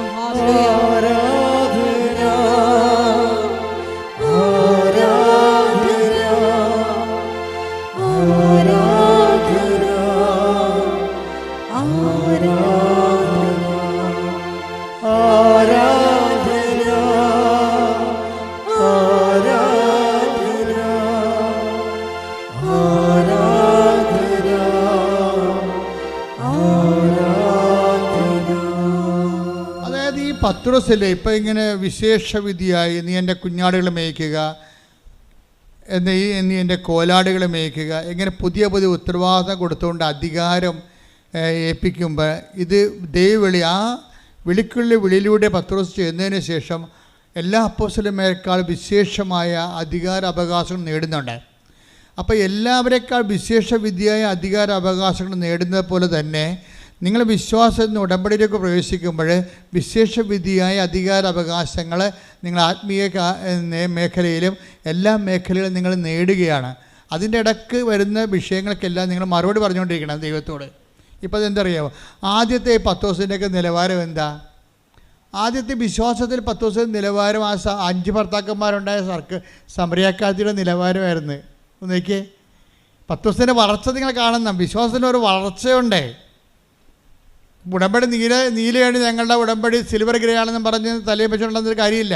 അത്രയും വിശ്വാസ വളർച്ച ഉണ്ടാകും. ഇപ്പം ഞാൻ ഉടമ്പടി സിൽവർ ഗ്രേ ബാൻ ചെയ്തിരിക്കുകയാണ്. എന്താ കാര്യം? ഉടമ്പടി സിൽവർ ഗ്രേയും കൊണ്ടുവന്ന കക്ഷികൾ പലതും എന്നോട് ആവലാദികൾ പറഞ്ഞപ്പോൾ പറഞ്ഞപ്പോൾ മനസ്സിലായി ഇപ്പോഴും ഇവർ ആവലാതി ക്രിസ്ത്യാനിയാണ്. പേപ്പർ മാത്രമേ കളർ മാറിയിട്ടുള്ളൂ. ഇവിടെ കളർ മാറിയിട്ടില്ല, ഇവിടെ പഴയ കളർ തന്നെയാണ്. സിൽവർ ഗ്രേയിൽ ആൾക്കാർ വന്നിട്ട് പഴയ നക്കാപ്പിച്ച അവലാതി ഇവർ ആദ്യം വന്ന കാലത്ത് പച്ച ഉടമ്പടിയായിരുന്ന കാലത്ത് ആവലാതി പറഞ്ഞ പോലെ ആ ആവലാതി തന്നെ സിൽവർ ഗ്രേയും പറയുന്നുണ്ടെങ്കിൽ ഇവർ പത്രം വാങ്ങിച്ച് കളർ മാറ്റിയെന്നല്ല, ഇവിടെ കളർ മാറിയിട്ടില്ല. ഇവർ പഴയ ആൾക്കാർ തന്നെ വിശ്വാസത്തിൽ ഇപ്പോഴും ABCD ആയിട്ടുള്ള ആ 4ാം ക്ലാസ് പഠിപ്പായിട്ട് നടക്കുകയാണ്. അതുകൊണ്ട് ഞാനിപ്പോൾ സിൽവർ ഗ്രേ ബാൻ ചെയ്ത് എനിക്കിനി ബോധ്യപ്പെടണം ഇവർ വിശ്വാസത്തിൽ വളർന്നു. കാര്യം വിശ്വാസത്തിലൊരു വളർച്ചയുണ്ട്. ഈ പത്രോസിൻ്റെ സ്റ്റാൻഡേർഡ് എന്തായിരുന്നു? 5 ഭർത്താക്കന്മാരുണ്ടായ സമറിയാക്കാരത്തിൻ്റെ സ്റ്റാൻഡേർഡായിരുന്നു. ഈ 2 കക്ഷികളും ഒരു കാലത്ത് കർത്താവിൻ്റെ വചനം ഒരുപോലെ മനസ്സിലാക്കിയ ആൾക്കാരാണ്. നമുക്കറിയാമല്ലോ സമറിയാക്കാരത്തെ കഥ നിങ്ങൾക്കറിയാമല്ലോ. ഒരു സ്ത്രീ വെള്ളം കോരാൻ വന്നു. സമറിയായിലൊരു സ്ത്രീ വെള്ളം കോരാൻ വന്നപ്പോൾ എവിടെയാണ് ഈ സമറിയ എന്നറിയണം. അതായത് ഇസ്രായേൽ ജനം വാഗ്ദാന പേടകവുമായിട്ട് വരണ്ട ഭൂമിയിലൂടെ ഉരുണ്ട് കയറിയ സ്ഥലമാണ്. വിശ്വാസത്താൽ കയറിയ സ്ഥലമാണ്. അവർ കാനാൻ ദേശത്ത് നിന്ന് അവർ ഈജിപ്തിൽ നിന്ന് വരുമ്പോൾ ഈ കാനാൻ ദേശം ഈ ജോർദാൻ നദി മുറിച്ച് കയറുന്നത് സമറിയായിലാണ് കയറണത്. അപ്പോൾ ഇസ്രായേൽ ജനം വിശ്വാസത്തിൻ്റെ വലിയ മുന്നേറ്റം നടത്തിക്കൊണ്ട് കയറിയ ആ ഒരു സ്ഥലത്താണ് ഈ കിണർ കുഴിച്ചിരിക്കുന്നത്. ആ വിശ്വാസത്തിൻ്റെ കിണറിലെ കർത്താവ് വരുമ്പോൾ ഒരു സ്ത്രീയെ കാണും. അവർ വെള്ളം കോരാൻ വന്നതാണ്. അപ്പോൾ കർത്താവ് അവളോട് ചോദിക്കും, എനിക്കിത്തിരി കുടിക്കാൻ തരുമോയെന്ന് ചോദിക്കും. അപ്പോഴുടനെ ഇവള് ജാതി പറയും. ഉടമ്പടിക്ക് നമ്മൾ ജാതി പറയത്തില്ല. എന്താ കാര്യം? ദൈവം ഒറ്റ ജാതിയായിട്ട് നമ്മളെ സൃഷ്ടിച്ചിരിക്കണ കാരണം അവിടെ ജാതിയില്ല. ഉടമ്പടിക്ക് മതവും പറയത്തില്ല, പക്ഷേ ക്രിസ്തുവിനെ പറയും. എന്താ കാര്യം? ക്രിസ്തു എല്ലാവർക്കും വേണ്ടിയുള്ളതാണ്. കാര്യം 2:30 ലൂക്ക 2:30 എടുത്ത് ശ്രദ്ധിക്കട്ടെ. Hallelujah hallelujah hallelujah hallelujah hallelujah. യേശുവേ നന്ദി. Hallelujah hallelujah. യേശുവേ ആരാധന ആരാധന. ലൂക്ക 2:30 എന്തെന്നാൽ സകല ജനതകൾക്കും വേണ്ടി ഏറ്റുപറഞ്ഞ സകല ജനതകൾക്കും വേണ്ടി അങ്ങ് ഒരുക്കിയിരിക്കുന്ന രക്ഷ എന്റെ കണ്ണുകൊണ്ട് കണ്ടു കഴിഞ്ഞു. അപ്പൊ ക്രിസ്തുവിനെ ഒരുക്കിയിരിക്കുന്നത് ആരാണ്? ആർക്ക് വേണ്ടിയാണ്? സകല ജനങ്ങൾക്ക് വേണ്ടി. കൈയടിക്കട്ടെ, ശ്രദ്ധിക്കട്ടെ. Hallelujah hallelujah hallelujah hallelujah hallelujah. പരിശുദ്ധ പരമദിവ്യകാരുണ്യത്തിന് നേരവും ആരാധനയും സ്തുതിയും പുകഴ്ചയും ഉണ്ടായിരിക്കട്ടെ. നമ്മള് ലൂക്ക യോഹന്നാന്റെ 21:6 കണ്ടിരിക്കുന്ന പത്രോസല്ലേ, എല്ലാവരെക്കാൾ അധികമായി സ്നേഹിച്ച പത്രോസ്. അങ്ങയുടെ ആദ്യത്തെ സാക്ഷരതാ നിലവാരം എന്തായിരുന്നു? അദ്ദേഹത്തിൻ്റെ ആദ്യത്തെ സാക്ഷാത് നിലവാരം ഈ 5 ഭർത്താക്കന്മാരുണ്ടായ സമറിയാക്കാരത്തിയുടെ അതേ സാംസ്കാരിക വചന ഗ്രഹണ നിലവാരമായിരുന്നു. അതറിയണമെന്നുണ്ടെങ്കിൽ യോഹന്നാന്റെ സുവിശേഷം 4:33 എടുത്തേ. യോഹന്നാൻ 4:33 ആരെങ്കിലും ഇവന് ഭക്ഷണം കൊണ്ടുവന്ന് കൊടുത്തിരിക്കുമോ എന്ന് ശിഷ്യന്മാർ പരസ്പരം പറഞ്ഞു. എന്താ പ്രശ്നം വെച്ച് കഴിഞ്ഞാല് ഈ സമറിയായിലെ കിണറിന്റെ കരയിൽ നിൽക്കുകയാണ്. അപ്പൊ കർത്താവ് ദാഹിച്ച് പൊരിഞ്ഞ് അവിടെ വന്നു. ശിഷ്യന്മാരെ ഉച്ചഭക്ഷണത്തിനായി പറഞ്ഞയച്ചു വാങ്ങിച്ചുകൊണ്ട് വരാൻ. അവർ ഭക്ഷണം കൊണ്ട് വന്നപ്പോൾ സ്ത്രീയോട് കർത്താവ് സംസാരിക്കുകയാണ്. അപ്പോൾ സംസാരിക്കുന്ന സമയത്ത് ഇവർ ഭക്ഷണം കൊണ്ട് വന്നിട്ട് കർത്താവിൻ്റെ ചോദിക്കും, ഗുരു ഭക്ഷണം എന്ന് പറയും. അപ്പോൾ കർത്താവ് എന്നാ പറയണത്? നിങ്ങൾ അറിയാത്ത ഭക്ഷണം എനിക്കുണ്ട്. അതാണ് സംഭവം. നിങ്ങൾ അറിയാത്ത ഭക്ഷണം എനിക്കുണ്ട്. അതാണ് പിന്നെ 6:36 ഈശോ അത് റെക്ടിഫൈ ചെയ്യും. എന്താണ്? എൻ്റെ പിതാവിൻ്റെ ഇഷ്ടം നിറവേറ്റുകയാണ് എൻ്റെ ആഹാരം. അപ്പം അറിയാത്ത ഭക്ഷണം എനിക്കുണ്ടെന്ന് പറയുമ്പോഴേ എൻ്റെ പിതാവിൻ്റെ ഇഷ്ടം നിറവേറ്റുകയാണ് എൻ്റെ ആഹാരം എന്നുള്ളത് പത്രോസ് ഗ്രാസ്പ് ചെയ്യാൻ വേണ്ടി പത്രോസ് അന്ന് വളർന്നിട്ടില്ല. പത്രോസ് അതിനെന്താ പറയണത്? ആരെങ്കിലും ഇവന് ഭക്ഷണം കൊണ്ടുവന്ന് കൊടുത്ത് കാണുമോ? അറിയാത്ത ഭക്ഷണം ഉണ്ടെന്ന് പറഞ്ഞപ്പോഴേ അതിൻ്റെ ആധ്യാത്മികമായ ആന്തരിക അർത്ഥത്തെ വിവേചിക്കാൻ കഴിയാത്ത ഈ ആധ്യാത്മികതയിൽ വളരെ പാപ്പരത്വം ഉണ്ടായിരുന്ന പത്രോസ് പറഞ്ഞ് ആരോ കൊണ്ടുവന്ന് ഭക്ഷണം കൊടുത്തു കഴിഞ്ഞു. ഈ സ്റ്റാൻഡേർഡ് തന്നെയാണല്ലോ ആ ചേടത്തിക്കുണ്ടായത്. ആ ചേടത്തിയോട് എന്താ പറഞ്ഞത്? ഈശോ എന്താ പറയണത്? 4:10 ഈശോ പറയവേ നീ. അപ്പോൾ ഈശോ ആ സ്ത്രീയോട് ചോദിക്കും, എനിക്ക് ഒരു പാത്രം വെള്ളം കുടിക്കാൻ തരാൻ പറയും. അപ്പോൾ ആ സ്ത്രീ എന്നാ പറയും? നീ യഹൂദനാണ്, ഞാൻ സമരക്കാരത്തി. യഹൂദനും സമരക്കാരും തമ്മിൽ ബന്ധമൊന്നുമില്ലല്ലോ എന്ന് പറയും. അപ്പോൾ ഈശോ എന്ന് പറയും, നിന്നോട് കുടിക്കാൻ ചോദിക്കുന്ന ആരാണെന്ന് നീ അറിയുകയും അവനോട് നീ ചോദിക്കുകയും അവൻ നിനക്ക് ജീവൻ്റെ വെള്ളം നൽകുകയും ചെയ്യും. അപ്പോൾ അവളെന്ന് പറയും, കിണറാണെങ്കിൽ ആഴമുള്ളത്, ഇതിൻ്റെ ഈ പാത്രവുമില്ല, പിന്നെ വെള്ളം എങ്ങനെ കിട്ടും? അത് തന്നെ കണ്ട ഈശോ തന്നെ വിശ്വസിക്കാതിരുന്നവരെ സ്വീകരിക്കാതിരുന്ന പരിശുദ്ധാത്മാവിനെക്കുറിച്ചാണ് അവൻ പറഞ്ഞത്. പരിശുദ്ധാത്മാവിനെക്കുറിച്ചാണ് പറഞ്ഞത്. പക്ഷേ ആ ചേടത്തി പൊട്ടക്കിണറ്റിലെ വെള്ളമായിട്ടാണ് കണക്കാക്കിയത്. ഈ 2 കക്ഷികളും തോറ്റിരിക്കണം അവിടെ. കർത്താവിന് ക്രിസ്തുവിനെ മനസ്സിലാക്കാൻ 2 കക്ഷികളും തോറ്റു, ഒരുപോലെ തോറ്റു. കൂടെ നടന്ന പത്രോസിനും വിവരമില്ല. അതുപോലെ തന്നെ കിടന്ന ഭാഗം കണ്ടുമുട്ടിയ ആ സ്ത്രീക്ക് 2 പേർക്കും ഒരേ സാക്ഷരതയാണ്. ഈ സാക്ഷരതയിൽ നിന്നാണ് ഇനി വളർന്ന് വരേണ്ടത്. അപ്പം നിങ്ങൾ ഓർക്ക് നിങ്ങൾക്കൊരു അനുഗ്രഹം കിട്ടിയെന്ന് പറയുമ്പോൾ ക്രിസ്തു നിങ്ങളുടെ പോകല്ലാന്ന് വിചാരിക്കരുത്. ക്രിസ്തു പോക്കറ്റിൽ ചാടിപ്പോയെന്ന് ഞാൻ പറയത്തുള്ളൂ. ഒരു അനുഗ്രഹം കിട്ടിക്കഴിയുമ്പോൾ നിങ്ങൾ തെറ്റിദ്ധരിച്ചു. നിങ്ങളെ ഇനിയിപ്പോൾ എന്ത് ചോദിച്ചാലും ദൈവം തരും, ആര് ചോദിച്ചാലും ദൈവം തരുമെന്ന്. പക്ഷേ അങ്ങനെയല്ല. അതൊരു ആദ്യ നിലവാരം. നിങ്ങളോട് പറയും, ഇനി വളരാൻ പറയും. ക്രിസ്തു എന്ന് പറയുന്നത് ആഴമായി നിങ്ങളുടെ ആത്മരക്ഷയ്ക്ക് വേണ്ടി ഒരുക്കിയിരിക്കുന്ന എല്ലാ മനുഷ്യർക്കും വേണ്ടിയുള്ള സന്തോഷത്തിൻ്റെ സദ്വാർത്തയാണ്. നിങ്ങൾ ഇനി ക്രിസ്തുവിനെ അറിയാൻ വേണ്ടി ഉയരാൻ പറയും, ഉയരാനും വളരാനും പറയും. ഉടമ്പടിയാണ് നിങ്ങളെ ക്രിസ്തുവിൽ ഉയരുകയും വളർത്തുകയും ചെയ്യണത്. പ്രാർത്ഥിക്കുക. കർത്താവായ ദൈവമേ, വിശ്വാസത്തിന്റെ പ്രഥമ പാഠങ്ങൾ പിന്നിട്ട് എബ്രായർ 6:1 രേഖപ്പെടുത്തിയിരിക്കുന്ന പോലെ പക്വതയിൽ വളരുവാൻ ക്രിസ്തുവിനെ കുറിച്ച് അങ്ങയെക്കുറിച്ചുള്ള അറിവിനാൽ ഞങ്ങളെ ആഴപ്പെടുത്തണമേ. ഹല്ലേലൂയ ഹല്ലേലൂയ ഹല്ലേലൂയ യേശുവേ നന്ദി. ഹല്ലേലൂയ ഹല്ലേലൂയ ഹല്ലേലൂയ യേശുവേ ആരാധന. ഹല്ലേലൂയ ഹല്ലേലൂയ ഹല്ലേലൂയ ഹല്ലേലൂയ യേശുവേ ആരാധന. പാടി വാഴ്ത്തുന്നെല്ലാരും പ്രിയരേ നിൻ സ്നേഹം ഓർക്കുന്നെല്ലാരും. പാടി വാഴ്ത്തുന്നെല്ലാരും പ്രിയരേ സ്നേഹം ഓർക്കുന്നെല്ലാരും. ക്രിസ്തുവിൽ ഇവരെ വളർത്തുന്ന ഒരു ഭാഗമാണ് വരുന്നത്. ക്രിസ്തുവിൻ്റെ പ്രഥമ പാഠങ്ങൾ. ഇത് വിശ്വാസത്തിൻ്റെ 6:1 അനുസരിച്ചുള്ള പ്രഥമ പാഠങ്ങളാണ്. ഇനി അടുത്ത പാഠങ്ങളിലേക്ക് പോകുന്ന മുമ്പ് കർത്താവ് പറയും, നിനക്ക് 5 ഭർത്താക്കന്മാരുണ്ട്, നീ ഈ വെള്ളം എനിക്ക് തരുമോ എന്ന് ചോദിക്കുമ്പോൾ, അതായത് ഈ വെള്ളം കുടിക്കുന്ന ഒരിക്കലും ദാഹിക്കത്തില്ല എന്ന് പറയുമ്പോൾ കർത്താവിനോട് ഈ ജീവൻ്റെ ജലം എനിക്ക് തരുമോ എന്ന് ചോദിക്കുവോള്. അപ്പോൾ എനിക്ക് പിന്നീട് വെള്ളം കോരാൻ വരേണ്ടിയില്ലല്ലോ എന്നാണ് അവൾ പറയണത്. അവൾ വിചാരിക്കണം ഈ വെള്ളം തന്നെ ആയിരിക്കും എന്ന് വിചാരിക്കും. അപ്പോൾ കർത്താവ് എന്താ പറയണത്? പോയി നിൻ്റെ ഭർത്താവിനെ വിളിച്ചുകൊണ്ട് വരിക എന്ന് പറയും. അപ്പോൾ അവൾ തന്നെ പറയും, എനിക്ക് ഭർത്താവ് ഇല്ല എന്ന് പറയും. അപ്പോൾ ഈശോ എന്ത് പറയും? നിനക്ക് 5 ഭർത്താക്കന്മാർ ഉണ്ടായിരുന്ന്, ഇപ്പോഴുള്ള ആൾ നിൻ്റെ ഭർത്താവ് അല്ലെന്ന് പറയും. അപ്പോഴവൾ പറയും, അങ്ങൊരു പ്രവാചകനാണെന്ന് ഞാൻ മനസ്സിലാക്കുന്നു. കണ്ടാ, ക്രിസ്തുവിനെക്കുറിച്ചുള്ള അറിവ് കൂടി കണ്ടു. വിശ്വാസത്തിൻ്റെ പ്രഥമ പാഠങ്ങൾ പിന്നീട് കണ്ടില്ലേ?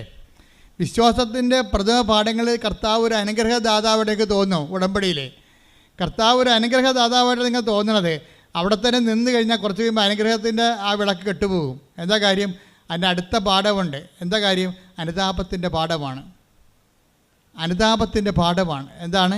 ഇനി ക്രിസ്തുവിനെ മുന്നോട്ട് അറിയണമെന്നുണ്ടെങ്കിൽ, ഇപ്പോൾ ചില ആൾക്കാർ പറഞ്ഞു, നമ്മൾ യൂട്യൂബിൽ ഇന്ന് എന്തെങ്കിലും നമുക്ക് ഇഷ്ടപ്പെട്ടൊരു കണ്ടൻറ്റ് നമ്മൾ അപ്ലോഡ് ചെയ്തെടുക്കുമ്പോൾ അത് സൗജന്യമായിരിക്കും. അതിൻ്റെ കോംപ്ലിക്കേറ്റഡ് വേർഷനുണ്ട്. അത് പറയും, അത് പേയ്മെൻറ്റ് നടത്തണമെന്ന് പറയും. അത് നിങ്ങൾ പൈസ അടച്ചാലാണ് അത് തരത്തുള്ളൂ, ആ കണ്ടൻറ്റ് തരത്തുള്ളൂ എന്ന് പറയും. ഇതുപോലെ ക്രിസ്തുവിൻ്റെ പ്രഥമ പാഠം, വിശ്വാസത്തിൻ്റെ പ്രഥമ പാഠം സൗജന്യമാണ്. അതിൻ്റെ സെക്കൻഡ് ഗ്രേഡ് വരുമ്പോൾ പറയും പേയ്മെൻ്റ് ഉണ്ടെന്ന് പറയും. എന്താ പേയ്മെൻ്റ് ഉള്ളത്? 5 ഭർത്താക്കന്മാരുണ്ടായിരുന്നു, അതുമായിട്ട് ഇനി മുന്നോട്ട് പോകാൻ പറ്റത്തില്ല, ഇപ്പോഴുള്ള ആൾ നിൻ്റെ ഭർത്താവുമല്ല, അപ്പോൾ അതുകൊണ്ട് ഈ കലാപരിപാടിയും ജീവിതമായിട്ട് മുന്നോട്ട് പോകാൻ പറ്റത്തില്ല, ഞാൻ തന്നിരിക്കുന്ന അനുഗ്രഹം നിൻ്റെ പാപത്തിനുള്ള അംഗീകാരമല്ല, ലൈസൻസ് അല്ലെന്ന് പറയും. ക്രിസ്തുവിനെക്കുറിച്ച് അറിയണ്ടേ? നിത്യരക്ഷയിലേക്കല്ലേ പോണത്.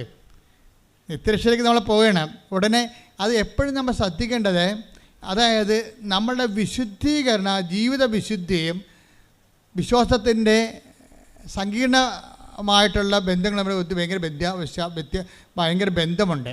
നമ്മൾ വിശുദ്ധീകരിക്കണ അനുസരിച്ച് കൊണ്ട് അടയാളങ്ങളെ കൂടിക്കൊണ്ടിരിക്കുകയും ആന്തരികമായ ആഴപ്പെടുത്തലും ബോധ്യം ഉണ്ടായിക്കൊണ്ടിരിക്കും. പ്രാർത്ഥിക്കുക. കർത്താവായ ദൈവമേ, ക്രിസ്തുവിനെ അറിയാൻ ഗ്രഹിക്കാൻ എന്നെ വിശുദ്ധ ജീവിതത്തിലേക്ക് ആനയിക്കണമേ. ശ്രുതികട ഹല്ലേലൂയ. നമ്മൾക്ക് വിശ്വാസത്തിൻ്റെ പ്രഥമ പാഠങ്ങൾ പിന്നിടുകയാണ്, പക്വതയിലേക്ക് വളരുകയാണ്. അതുകൊണ്ട് തന്നെ വലിയ കാര്യങ്ങൾ ഞാൻ എൻ്റെ പിതാവിൻ്റെ നമ്മൾ 14:12 വായിച്ചില്ലേ യോഹന്നാൻ്റെ സുവിശേഷം?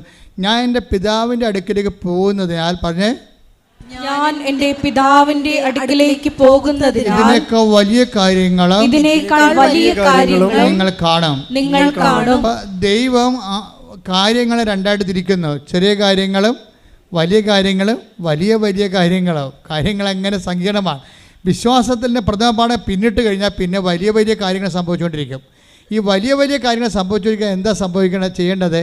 നമുക്ക് വിശ്വാസത്തിൻ്റെ പ്രഥമ പാഠങ്ങൾ പിന്നിട്ട് അടുത്ത പാഠം പഠിക്കണം. അടുത്ത പാഠം പഠിക്കണം എന്താ ചെയ്യേണ്ടത്? അനുതാപം വേണമെന്നായി പറയണത്.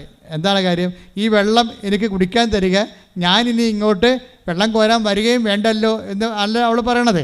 അപ്പോൾ പറയും, ഞാൻ വെള്ളം കുടിക്കാൻ തരാം, പക്ഷേ നീ പോയി ഭർത്താവിനെ വിളിച്ചുകൊണ്ട് വരണം. അപ്പോൾ അവളെന്താ പറയും? എനിക്ക് ഭർത്താവില്ല. അപ്പോൾ ഈശോ എന്താ പറയും?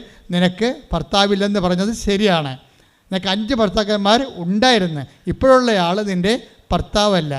അങ്ങ് അപ്പോഴുടനെ അവൾ പറയും, അങ്ങൊരു പ്രവാചകനാണെന്ന് ഞാൻ മനസ്സിലാക്കുന്നു. അപ്പം അടുത്ത മനസ്സിലാക്കൽ വന്നു. ക്രിസ്തുവിനെ മാറിയിട്ട് അത്ഭുതങ്ങൾ നൽകുന്ന ആളും അതുപോലെ തന്നെ സാധാരണ വ്യക്തിയെന്ന് ഈശോനെ അത് പ്രവാചകനായിട്ട് മനസ്സിലാക്കാൻ തുടങ്ങി. അപ്പോഴുടനെ അവൾ ചോദിക്കണം എന്താണെന്ന് വെച്ച് കഴിഞ്ഞാൽ, നമുക്കറിയാമല്ലോ ഈശോ ഈ വെള്ളം കുടിക്കാൻ തരിക എന്ന് പറയുമ്പോഴേ, അപ്പം 4:14 വായിച്ചേ. യോഹന്നാൻ 4:14 എന്നാൽ ഞാൻ നൽകുന്ന വെള്ളം കുടിക്കുന്നവന് പിന്നീട് ഒരിക്കലും ദാഹിക്കുകയില്ല. ഞാൻ നൽകുന്ന ജലം അവനിൽ നിത്യജീവനിലേക്ക് നിർഗളിക്കുന്ന അരുവിയാകും. അപ്പോൾ സാധാരണ അനുഗ്രഹത്തിൽ നിന്ന് നിത്യജീവനിലേക്ക് പോവുകയാണ് വിഷയം. ക്രിസ്തുവിന് നമ്മൾ എന്തിനാണ് ഉൾക്കൊള്ളണത്? IELTS പാസ്സാകാനും പറമ്പ് വയ്ക്കാനുമാണ്? അല്ല. എന്തിനാണ്? നിത്യജീവന് വേണ്ടിയാണ്. നിങ്ങളുടെ ഓരോ വസ്തുക്കളും ഓരോ അനുഗ്രഹങ്ങളും ഉടമ്പടിയിൽ തരുന്നതിൻ്റെ കാരണം നിങ്ങൾ ക്രിസ്തുവിലൂടെ നിത്യത അന്വേഷിക്കാൻ വേണ്ടിയാണ്. 7:39 വായിച്ച യോഹന്നാന്റെ സുവിശേഷം. സ്തുതിക്കട്ടെ. ഹല്ലേലൂയ. യേശുവേ നന്ദി. Hallelujah, hallelujah, hallelujah. പരിശുദ്ധ പരമദിവ്യകാരുണ്യത്തിന് ആരാധനയും സ്തുതിയും പുകഴ്ചയും ഉണ്ടായിരിക്കട്ടെ. യോഹന്നാൻ 7:39 അവൻ ഇത് പറഞ്ഞത് തന്നിൽ വിശ്വസിക്കുന്നവർ സ്വീകരിക്കാനിരിക്കുന്ന ആത്മാവിനെ പറ്റിയാണ്. അതാണ് പരിശുദ്ധാത്മാവിനെ കുറിച്ച്. അതായത് ഈ വെള്ളം കുടിക്കുന്ന ഇനിയും ദാഹിക്കും, ഞാൻ നിനക്ക് തരുന്ന വെള്ളം കുടിക്കുന്ന ഒരിക്കലും ദാഹിക്കത്തില്ലെന്ന് പറയുമ്പോഴേ, ആ വെള്ളം എനിക്ക് തരിക, ഞാൻ ഇനി കിണറിൽ വെള്ളം കോരാൻ വരേണ്ടില്ലല്ലോ എന്ന് പറയുമ്പോഴേ, ആ വെള്ളമെന്ന് പറയാം എന്താണ്? അതാണ് ഈശോ പറയുന്ന 7:39 വചനം. എന്താ പറഞ്ഞത്? അത് തന്നിൽ വിശ്വസിക്കുന്നവർ പറഞ്ഞേ, അത് തന്നിൽ വിശ്വസിക്കുന്നവർ സ്വീകരിക്കാനിരിക്കുന്ന പരിശുദ്ധാത്മാവിനെ കുറിച്ചാണ്.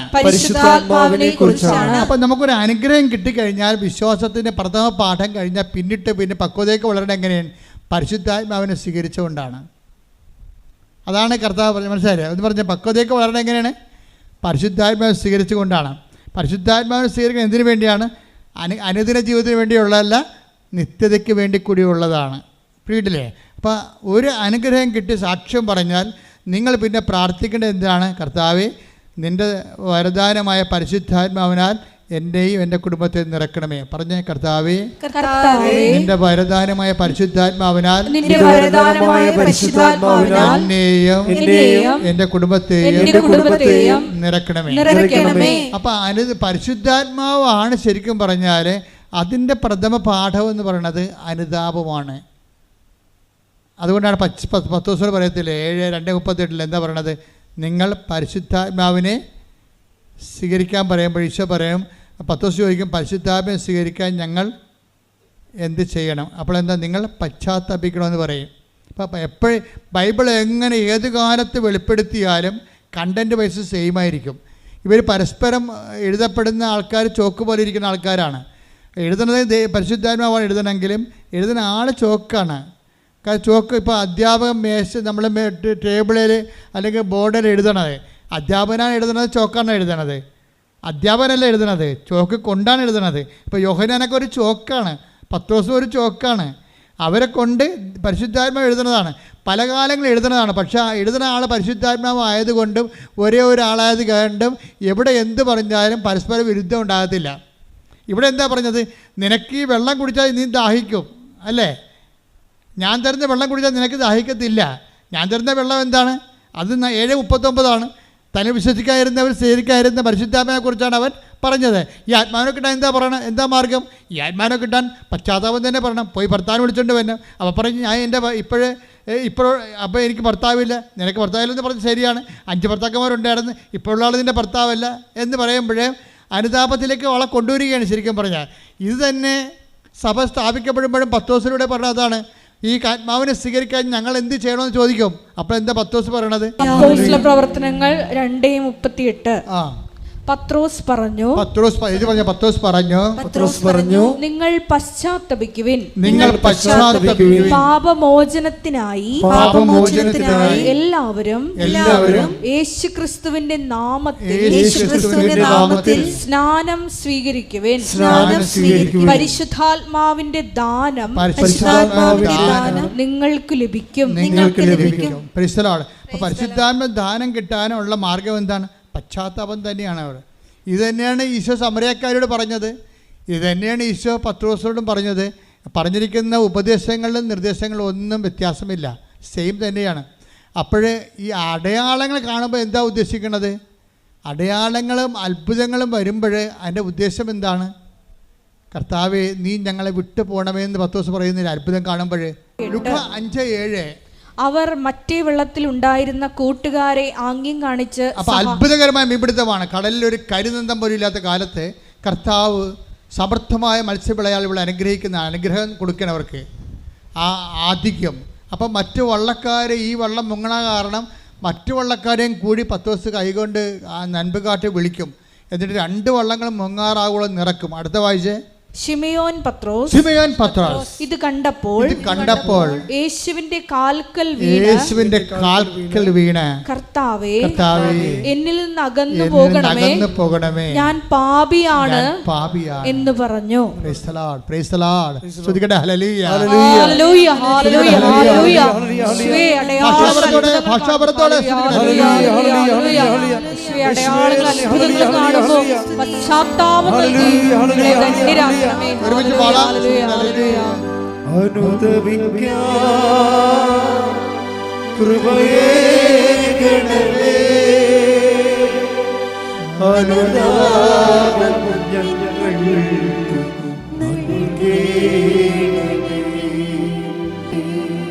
പരിശുദ്ധ പരമദിവ്യകാരുണ്യത്തിന് ആരാധനയും സ്തുതിയും പുകഴ്ചയും പരിശുദ്ധ പരമദിവ്യകാരുണ്യത്തിന് ആരാധനയും സ്തുതിയും പുകഴ്ചയും ഉണ്ടായിരിക്കട്ടെ. അനുതാപത്തിൻ്റെ ഒരു സെക്ഷൻ കഴിയുമ്പോഴാണ് വലിയ കാര്യങ്ങൾ സംഭവിക്കുന്നത്. കർത്താവ് കാര്യങ്ങൾ എന്താണ് സംഭവിച്ചിരിക്കുന്നത്?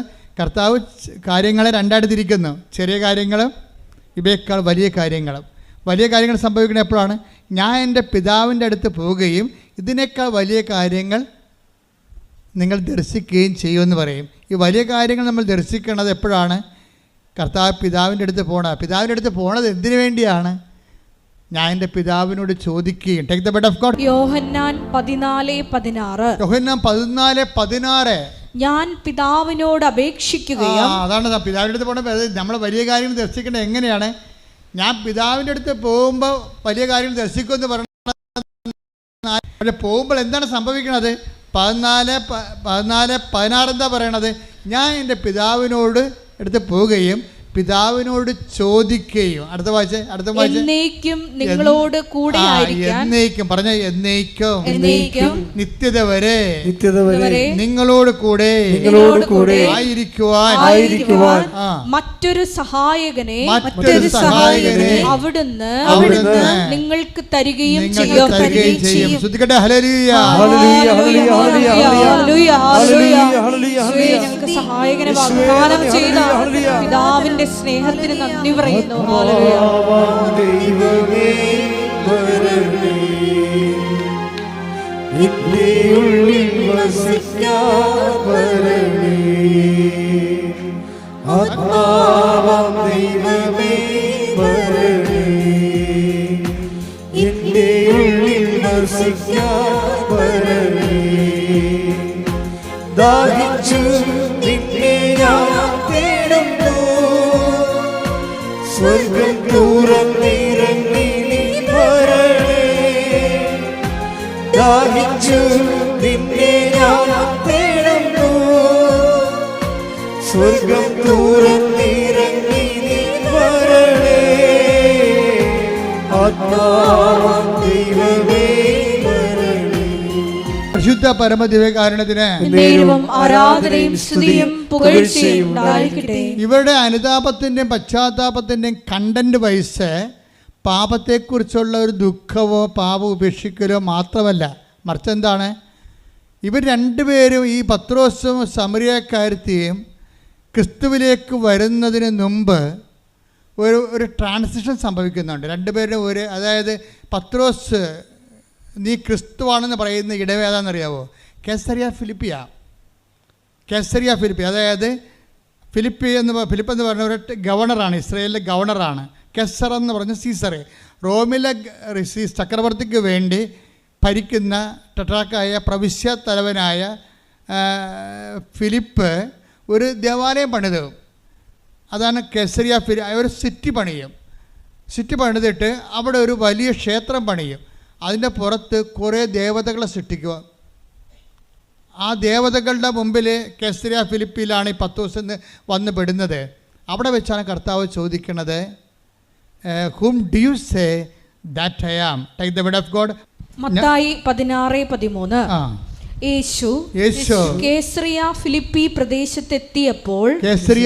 പ്രദേശത്തെത്തിയപ്പോൾ ശിഷ്യന്മാരോട് ചോദിച്ചു, മനുഷ്യപുത്രൻ ആരെന്നാണ് ജനങ്ങൾ പറയുന്നത്?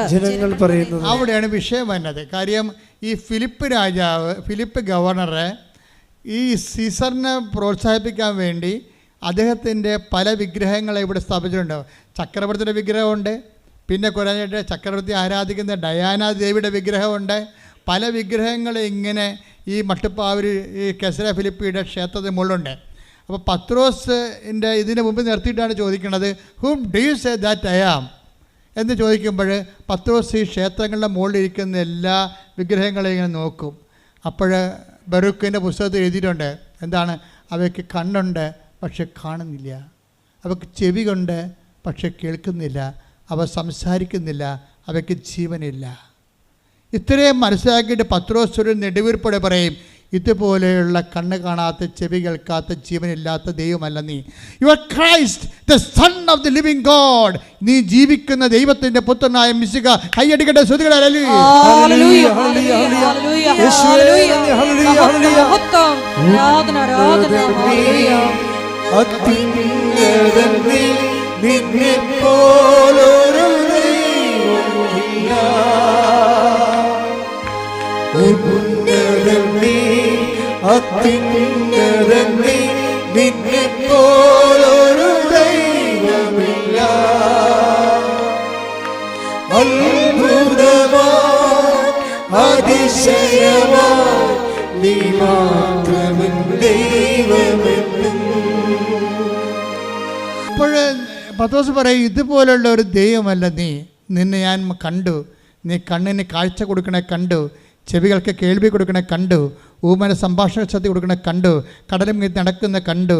നീ മനുഷ്യൻ്റെ കണ്ണീരൊപ്പുന്ന ജീവനുള്ള ദൈവമാണ്. You are Christ the son of the living God. നീ ജീവിക്കണം ദൈവത്തിൻ്റെ പുത്രനായ ക്രിസ്തുവാകുന്നു. ശ്രുതികട്ടെ, ഹല്ലേലൂയ, ഹല്ലേലൂയ, ഹല്ലേലൂയ, ഹല്ലേലൂയ, ഹല്ലേലൂയ,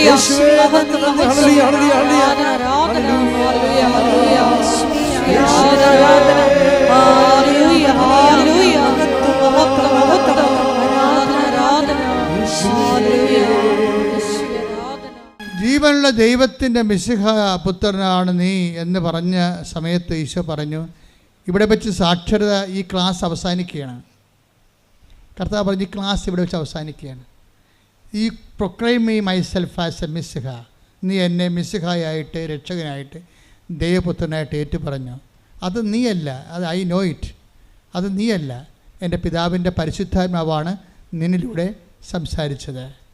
അപ്പോൾ അതാണ് നിനക്ക്. പക്ഷേ പിന്നെ ഈശോ പറയും, ഈ പറഞ്ഞത് നമ്മൾ ഇവിടെ വെച്ച് അവസാനിപ്പിക്കുകയാണ്. ഇനി ഇതിന് പേയ്മെൻ്റ് ഉണ്ട്. ഇത് നീ അറിഞ്ഞു, അത് അനുഭവമാക്കുന്നതിന് വേണ്ടി പേയ്മെൻ്റ് ഉണ്ടെന്ന് പറയും. അതാണ് അതിനുശേഷം അവൻ പറയാൻ തുടങ്ങിയിട്ടുണ്ട്. എന്താ പറഞ്ഞത്? അതിൻ്റെ താഴെയുള്ള വീടാർപ്പന പ്രവചനം വായിച്ച് 17 താഴെയുള്ളത് 16:21. അപ്പോൾ മുതൽ ഇപ്പോൾ മുതലാണ് സംഭവിക്കുന്നത്. എന്താണ് അപ്പോൾ മുതൽ? യേശു അത് ക്രിസ്തുവാണെന്നുള്ള അറിവിൽ കൊണ്ടേ പത്രോസിനെ എത്തിച്ചു. ആ ക്ലാസ് അവിടെ സ്റ്റോപ്പ് ചെയ്തു. അപ്പോൾ മുതൽ യേശു തനിക്ക് ജെറുസലേമിലേക്ക് പോകേണ്ടിയിരിക്കുന്നുവെന്നും ശ്രേഷ്ഠന്മാരിൽ നിന്നും പ്രധാന പുരോഹിതന്മാരിൽ നിന്നും നിയമജ്ഞരിൽ നിന്നും വളരെയേറെ സഹിക്കേണ്ടി വരുമെന്നും താൻ വധിക്കപ്പെടുമെന്നും എന്നാൽ മൂന്നാം ദിവസം ഉയർപ്പിക്കപ്പെടുമെന്നും ശിഷ്യന്മാരെ അറിയിച്ചു തുടങ്ങി. രണ്ടാമത്തെ അറിയിപ്പ് തുടങ്ങുകയാണ്. ക്ലാസ് മാറുക പക്വതയ്ക്ക്. നമുക്ക് വിശ്വാസത്തിൻ്റെ പ്രഥമ പാഠങ്ങൾ പിന്നിട്ട് പക്വതയിലേക്ക് വളരാൻ വേണ്ടി പറയുമ്പോൾ പക്വതയിൽ ക്രിസ്തുവിനെ നിത്യതയുടെ അച്ചാരമായിട്ട് കണ്ടെത്തിയവൻ, അതിൻ്റെ മുഴുവൻ തുക കൊടുത്താൽ മാത്രമേ ഇത് മൊത്തമായിട്ട് നമ്മുടെ സ്വന്തമായിട്ട് മാറത്തുള്ളൂ. നീ ക്രിസ്തുവാണെന്ന് പറയുമ്പോൾ നമ്മൾ അഡ്വാൻസ് കൊടുക്കുകയാണ്, ദാറ്റ്സ് ഓക്കെ. പക്ഷെ അച്ചാരം മാത്രമാണത്. അതിൻ്റെ മുഴുവൻ തുകയും കൊടുക്കണം. അതിനകത്ത് പേയ്മെൻ്റ് ഉണ്ട്. കുറച്ച് ക്രിസ്തുവിനെ പ്രതി കുറച്ച് ക്ലേശങ്ങളുണ്ട്, അല്ലേ? അതാ ക്ലേശങ്ങൾ ക്രിസ്തുവിനെ പ്രതി എടുക്കണം. നമുക്കുണ്ടാകുന്ന ചില ക്ലേശങ്ങളെ അത് കുറച്ച് ലോങ് ചെയ്യുന്നതാണെങ്കിൽ അത് നിങ്ങൾ ക്രിസ്തുവിനെ പ്രതിയാക്കണം. കാര്യം നിങ്ങൾ പറയും ഉടമ്പടി എടുത്തിട്ട് 5 കാര്യങ്ങളും നടന്നു, ഭർത്താവിൻ്റെ സംശയം മാത്രം മാറിയില്ലെന്ന് പറയും. ഇപ്പോൾ ഒന്നും മാറാത്ത പോലെയാണ് ഈ പന്നി പറയണത്. അതാണ് പ്രശ്നം. ഈ 5 കാര്യങ്ങൾ ഉടമ്പടി എടുത്ത് നടന്നു, ഭർത്താവിൻ്റെ സംശയം മാത്രം മാറിയില്ലെന്ന് പറയും. അപ്പോൾ ഇവർക്ക് 5 കാര്യങ്ങൾക്കും ഇവർക്ക് ഒന്നും നടക്കാത്ത പോലെയുള്ള അളിഞ്ഞ മോന്തമായിട്ടാണ് ഇവർ കസാരം കെട്ടി എഴുന്നള്ളിക്കുന്നത്. ദാറ്റ് മീൻസ് എന്താണ്? നിങ്ങൾ ക്രിസ്തുവിനെ അറിഞ്ഞിട്ടില്ല എന്നതിൻ്റെ അർത്ഥം. നിങ്ങൾ അറിഞ്ഞിട്ടില്ല എന്ന് പറയും. അവിടെ എൻ്റെ വിഷയം എന്ന് പറയണത് ഈ സംശയം എന്ന് പറയുന്നത് ചില സമയത്ത് ഒരു 5 കൊല്ലം കൂടി എടുക്കുമെന്ന് വിചാരിച്ചു. അത്രയും കാലമുള്ള ക്ലേശങ്ങളെ ക്രിസ്തുവിനെ പ്രതി എടുക്കണം. എന്നെ അനുഗമിക്കാൻ ആഗ്രഹിക്കുന്നവൻ. മത്തായി 16:24. മത്തായി 16:24. യേശു ശിഷ്യന്മാരോട് അരുൾ ചെയ്തു. യേശു ശിഷ്യന്മാരോട് അരുൾ ചെയ്തു, ആരെങ്കിലും എന്നെ അനുഗമിക്കാൻ ആഗ്രഹിക്കുന്നെങ്കിൽ അവൻ തന്നെ തന്നെ പരിത്യജിച്ച് തന്റെ കുരിശുമെടുത്ത് എന്നെ അനുഗമിക്കട്ടെ. കണ്ടോ? അപ്പോഴിനി അടുത്ത നടപടിയിലെ നമുക്ക് 6 കാര്യങ്ങൾ എഴുതി വെച്ചാലും ചിലപ്പോൾ 3 കാര്യങ്ങൾ നടന്നിട്ട് മൂന്നാമത്തെ കാര്യം നിങ്ങൾ ഓർക്കും അടുക്ക ഉടനെ പുതുക്കുമ്പോൾ ഉടനെ നടക്കുമെന്ന്. പുതുക്കുമ്പോൾ ഉടനെ അത്ഭുതം നടക്കും. എന്താ നടക്കണമെന്ന് അറിയാമോ? ക്രിസ്തുവിനെ സ്വീകരിക്കാനുള്ള മാനസികാവസ്ഥ നിങ്ങളുടെ കണ്ണ് തുറന്നു തരും കർത്താവ്. എന്താ അത്? നിങ്ങളിപ്പോൾ അനുഭവിക്കുന്ന ക്ലേശങ്ങളെ കർത്താവിൻ്റെ നാമത്തിൽ ദൈവസ്നേഹത്തോടെ എടുത്താൽ ക്രിസ്തുവിനെ നിങ്ങൾക്ക് കിട്ടുമെന്ന് പറഞ്ഞു തരും. അതും അതിലെ പരിശുദ്ധാത്മാവിന് നിത്യതയും കിട്ടും. അപ്പോൾ നിങ്ങൾ ക്രിസ്തുവിനെ ആഗ്രഹിച്ചുകൊണ്ടാണ്. അപ്പോൾ പത്രോസ് പറഞ്ഞ് ഇത് ഭയങ്കര പാടാണ്, ഇത് കേൾക്കാൻ ഭയങ്കര ബുദ്ധിമുട്ടാണ് എന്ന് പറഞ്ഞ് ക്രിസ്തുവിനെ മാറ്റി നിർത്തിയിട്ട് അവനോട് ദുർന്യായം പറയാൻ തുടങ്ങി. അങ്ങനെയല്ല കർത്താവേ. അപ്പം നിങ്ങളും പറയും അതുപോലെ. അങ്ങനെയല്ല, ബാക്കി എനിക്ക് മകന് ജോലി കിട്ടിയത് അവന് കൊള്ളാം, പക്ഷേ സംശയം ഭർത്താവിൻ്റെത് ഞാനല്ലേ അനുഭവിക്കണത്, എന്നെയല്ലേ സംശയം. മകന് ജോലി കിട്ടി അത് കൊള്ളാം, അതിപ്പോൾ തന്നില്ലെങ്കിലും കുഴപ്പമില്ല, അവൻ എങ്ങനെയും നേടിയെടുത്തുള്ളൂ, എന്നാലും സംശയം ഒന്ന് മാറ്റി. അപ്പോൾ നോക്കുക, അപ്പോൾ ക്രിസ്തുവിനെ നിങ്ങൾക്ക് വേണ്ടപ്പോഴും അപ്പോൾ അപ്പോഴും നിങ്ങളുടെ അവലാദികൾ മാറിയാൽ മതി. അപ്പോൾ അവലാദി മാറ്റാനുള്ള ഉപാധിയായിട്ട് ക്രിസ്തുവിനെ കണ്ടു കഴിഞ്ഞാൽ ക്രിസ്തുവിനിൽ നിന്നുള്ള യഥാർത്ഥ കൃപ നിങ്ങൾക്ക് നഷ്ടപ്പെടാനുള്ള സാധ്യതയുണ്ട്. You got the point. പ്രീഡിയോ. അതുകൊണ്ട് വളരെ ശ്രദ്ധിച്ച് വേണം. അപ്പോൾ ഉടനെ 10 ദിവസം മാറ്റി നിർത്തി. Take the word of God. Mathai 16:22. Mathai 16:22. പത്രോസ് അവനെ മാറ്റി നിർത്തി തടസ്സം പറയാൻ തുടങ്ങി. ദൈവം കനിയട്ടെ കർത്താവേ, ഇതൊരിക്കലും നിനക്ക് സംഭവിക്കാതിരിക്കട്ടെ. അപ്പോൾ ഇത് ഇത്രയും പറയുമ്പോൾ ക്ലേശങ്ങൾ വരുമ്പോൾ പറയും അത് നടക്കാതിരിക്കട്ടെ കർത്താവേ, അത് നടക്കാതിരിക്കട്ടെ കർത്താവേ എന്ന് പറയും. ഇത് നമ്മളെല്ലാവരും പറയും, ഞാനും പറയും, നിങ്ങളും പറയും. പക്ഷേ സെക്കൻഡ് ഫേസ്, എന്നെപ്പോലുള്ള ഒരു സെക്കൻഡ് ഫേസിൽ അത് നടക്കണേ കർത്താവേ, നിൻ്റെ തിരുമനസ്സ് നിറവേറിയാൽ മതി, നിൻ്റെ നാമം പൂജിതമായാൽ മതി, അതാണ് ഞാൻ എപ്പോഴും പ്രാർത്ഥിക്കണമെന്ന് പറയും. കാര്യം സ്വർഗസ്ഥനായ പിതാവ് എന്ന് പറഞ്ഞത് ഒരു രക്ഷയുമില്ലാത്തൊരു പ്രാർത്ഥനയാണ്. സ്വർഗസ്ഥനായ പിതാവിൻ്റെ ഒരു പ്രാർത്ഥനയ്ക്ക് ഒരു ജന്മത്തെ നിലനിർത്താൻ കഴിയാൻ പറ്റും. ഒരു വരി മതി. ഞാൻ എപ്പോഴും പ്രാർത്ഥിക്കും, കർത്താവേ ഞങ്ങളെ പ്രലോഭനങ്ങൾ ഉൾപ്പെടുത്തരുത്, തിന്മയും രക്ഷിക്കണമേ. ഈ ഒരൊറ്റ വരി ആദ്യം മതിയെങ്കിൽ നമുക്കൊരു ദിവസം മൊത്തം ജീവിക്കാൻ പറ്റും. എന്താ പറഞ്ഞ? കർത്താവ് ഞങ്ങളെ പ്രലോഭനത്തിൽ ഉൾപ്പെടുത്തരുത്, തിന്മയും രക്ഷിക്കണമേ. പ്രലോഭനം എന്തെല്ലാം ഉണ്ട് ശരിക്കും പറഞ്ഞാൽ. ഒരുത്ത സ്വിറ്റ്സർലൻഡിൽ പോയപ്പോഴും ഉടനെ അവൻ പറഞ്ഞ് അവിടെ 4 ലക്ഷം ശമ്പളമാണെന്ന് പറഞ്ഞു. ഉടനെ നമ്മുടെ വീട് സ്ഥലവും വിറ്റ് അപ്പനെയും അമ്മനെയും പുതപ്പിച്ച് കിടത്തിയിട്ട് നമ്മൾ സ്വിറ്റ്സർലൻഡിൽ പോകും. പ്രലോഭനമാണ്. അവിടെ ചെന്നപ്പോൾ കൂട്ടുകാരൻ ജോലി കിട്ടി, അവൻ്റെ ജോലി തന്നെ നമ്മളവിടെ ചെന്നപ്പോൾ അവൻ്റെ ജോലിയും പോയി. അങ്ങനെ പ്രലോഭനത്തിൽ ഉൾപ്പെടുത്തരുത്. നമ്മളെല്ലാം നന്മയായിട്ട് തോന്നണതാണത്. ഈ പ്രലോഭനത്തിൽ ഉൾപ്പെട്ട് കേരളം ഒരു പരുവത്തിലായി, കണ്ടവൻ്റെ കയ്യിലുമായി, നമ്മുടെ കിഡ്നി വരെ ബാങ്കുകാരൻ്റെ കയ്യിലായി. എന്താണ് അല്ല തമസല്ലേ? എല്ലാവരുടെ കിഡ്നിയും പണയമാണ്. ഇടയ്ക്കൊന്ന് തപ്പി നോക്കണേ, ബാങ്കുകാർ അടിച്ചിട്ട് പോയാന്നറിയത്തില്ല. അതിൻ്റെ പ്രശ്നം വെച്ചാൽ ഓരോ കാര്യം വരുമ്പോൾ മക്കളെടുത്ത് ചാടും, നമ്മളെ കൂടെ ചാടും. ഞാൻ ക്യാമറ വെള്ളത്തിലോട്ട് പോട്ടെ, ആ വെള്ളത്തിലോട്ട് പോട്ടെ. നമ്മൾ മക്കളുടെ കൂടെ ചാടുകയാണേ. മക്ക് വിവരമില്ല പറഞ്ഞായിരിക്കും ചിലപ്പോഴേ അവിടെ കൂട്ടുകാരൻ്റെ പോയെന്ന് പറഞ്ഞാൽ നമ്മളുടെ വീട് സ്ഥലവും വിറ്റ് ആ പിള്ളേരുടെ കൂടെ വെള്ളത്തിൽ ക്യാമറയുമായിട്ട് ചാടണം പോലെ ചാടിയതാണ്. അങ്ങനെ വരുമ്പോൾ ഞങ്ങളെ എപ്പോഴും നമ്മൾ ഇത് പ്രാർത്ഥിക്കണം. എന്താണ്? ഞങ്ങളെ സ്വർഗ്ഗസ്ഥനായ പിതാവ് മൊത്തം പ്രാർത്ഥിക്കുന്നതിനേക്കാളും അത് നിങ്ങൾ പ്രാർത്ഥിച്ചോ, പക്ഷേ അതിൻ്റെ ഓരോ വരിയും രാവിലെ എഴുന്നേൽക്കുമ്പോൾ അന്നു വേണ്ട ആഹാരം ഇത് ഞങ്ങൾക്ക് തരണമേ, അന്ന് ഇന്നത്തെ കാര്യം നടത്തി തരണമെന്നാണ്. അതിൽ ഏറ്റവും വലിയ സംഭവം വരും അത്. പിന്നെ എന്താണ്? ഞങ്ങൾക്ക് എന്തെല്ലാം നടത്തി തന്നാലും ഞങ്ങൾ പ്രലോഭനത്തിൽ വീണ് കഴിഞ്ഞാൽ ഈ ജന്മത്ത് പൊങ്ങി വരത്തില്ല.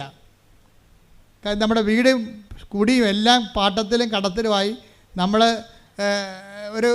ഒരു മെത്തയുടെ പരസ്യം കാണുമ്പോൾ തോന്നും, ഒരു മെത്തയുടെ പരസ്യം കണ്ട് പപ്പ നല്ല മെത്ത നല്ല അടി നമുക്കതൊരെണ്ണം മേടിക്കണം. എന്തിനാണ്? വാടക വീട്ടിൽ ഇടാനാണ്. അപ്പം ചോദിക്കുന്നത് അതാണ്. ഈ പരസ്യം കാണുമ്പോൾ മക്കൾ ചാടും, പക്ഷേ അപ്പം പറയും ഇത് നമ്മൾ വാടക വീട്ടിൽ കൊണ്ടുപോയിട്ട് കഴിഞ്ഞാൽ അയാൾ ഇറങ്ങാൻ വരുമ്പോൾ ഈ മെത്തയും കൂടി വലിച്ചോണ്ട് ഇപ്പം നമുക്ക് വെറുതെ പോയാൽ മതി. നമ്മൾ വാടക വീട്ടിൽ കൊണ്ടുപോയി മെത്ത ഇട്ട് കഴിഞ്ഞാൽ ഇത് നമ്മൾ അടുത്ത വണ്ടിക്ക് ഏത് ഓട്ടോറിക്ഷക്കാരനും പിന്നെ 120 രൂപ വരെ കൊടുക്കണം ഈ മെത്ത ചുമക്കാൻ വേണ്ടി. അതാ പ്രശ്നം. അപ്പോൾ ഒരു പ്രലോഭനത്തിൽ വീണതാണ് ശരിക്കും പറഞ്ഞാൽ. അതുകൊണ്ടാണ് കർത്താവ് നേരത്തെ അഡ്വാൻസ് ആയിട്ട് ഒരു പ്രൊട്ടക്ഷൻ പ്രെയറാണത്. അതിൻ്റെ അകത്ത് എന്തെല്ലാം ഉണ്ടെന്നറിയാം. പ്രൊട്ടക്ഷൻ പ്രെയർ ഉണ്ട്, ഡെലിവറൻസ് പ്രെയർ ഉണ്ട്, ഡെയിലി മെയിൻ്റനൻസ് പ്രെയർ ഉണ്ട്. സ്വർഗ്ഗസ്ഥനായ പിതാവിൽ നിങ്ങൾ എന്നാ ജാതി ആയാലും ശരി, ആ സ്വർഗ്ഗസ്ഥനായ പിതാവ് ഒന്ന് പഠിച്ചു വെക്കണം. നല്ലതാണ് കേട്ടോ. ഏത് സമയത്ത് കരകയറുന്നൊരു പിടിയും കിട്ടത്തില്ല. അത്ര സൂപ്പറാണ്. അതിൻ്റെ കൂടെയുള്ള അമ്മയുടെ നന്മ നിറഞ്ഞ പറയാം, നിനക്ക് സ്വസ്തി കർത്താവ് നിന്നോട് കൂടി എന്നുള്ളതും ദൈവഹിതത്തിൽ നിന്ന് കീഴ്വഴങ്ങിക്കൊണ്ട് ദൈവത്തിൻ്റെ ഇഷ്ടം നിറവേറ്റിക്കൊണ്ട് ഒരു ആധ്യാത്മിക മുന്നേറ്റം നടത്താൻ അമ്മ നിങ്ങളുടെ കൂടെ വരുന്ന പ്രാർത്ഥനയാണ് നന്മ നിറഞ്ഞ പറയുക. ശ്രദ്ധിക്കട്ടെ. ഹല്ലേലൂയ ഹല്ലേലൂയ ഹല്ലേലൂയ ഹല്ലേലൂയ മഹത്വം മഹത്വം ഹല്ലേലൂയ ഹല്ലേലൂയ ഹല്ലേലൂയ ഈശ്വര ആരാധന ഹല്ലേലൂയ ഹല്ലേലൂയ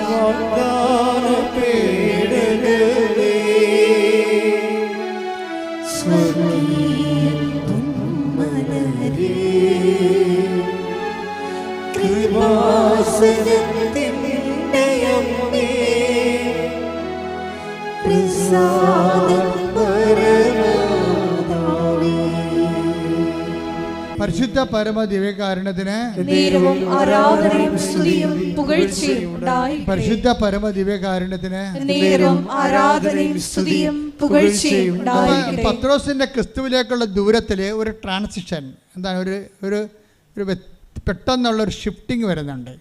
ഷിഫ്റ്റിംഗ് എന്ന് വെച്ച് കഴിഞ്ഞാൽ പത്രോസ് നീ ക്രിസ്തുവാണെന്നെല്ലാം പ്രഖ്യാപിച്ച് കഴിഞ്ഞതിന് ശേഷം പെട്ടെന്ന് പത്രോസിനോട് പറഞ്ഞു, നീ ജീവനുള്ള ദൈവത്തിൻ്റെ പുത്രനായ മിശിഹായാണെന്ന് പത്രോസ് പ്രഖ്യാപിച്ചു. എപ്പോഴും നമ്മളൊരു ട്രാൻസിഷന് മുമ്പ് അല്ലെങ്കിൽ നമ്മളൊരു വിശ്വാസത്തിൻ്റെ രണ്ടാം ഘട്ടത്തിൽ നമ്മൾ ക്രിസ്തുവിലേക്ക് എക്സ്ട്രാക്ഷൻ വരണം. ക്രിസ്തുവിനെ അറിഞ്ഞിട്ടും പിന്നെ കാണുന്ന സ്ഥലങ്ങളിലെല്ലാം നമ്മൾ പ്രാർത്ഥിക്കാൻ പോയാൽ പ്രശ്നമുണ്ടാവുന്നല്ല, നമ്മൾ ക്രിസ്തുവിനെ അത്ര കണ്ട് നമുക്ക് അനുഭവവേദ്യമാകാതെ വരും. പ്രശ്നം എന്താ? ഒരു പ്രശ്നം ഉണ്ടാകത്തില്ല. വേണമെങ്കിൽ നിരീശ്വരവാദിയായിട്ട് ഞങ്ങൾ ഇവിടെ ജീവിക്കാം. നിരീശ്വരന്മാരൊക്കെ കണ്ടില്ലേ, ടി വിയിലിരുന്ന് ചർച്ച ചെയ്യുന്ന നിരീശ്വരന്മാർ ആരെങ്കിലും അവിടെ എല്ലാം നല്ല ആരോഗ്യമുള്ളവരല്ലേ?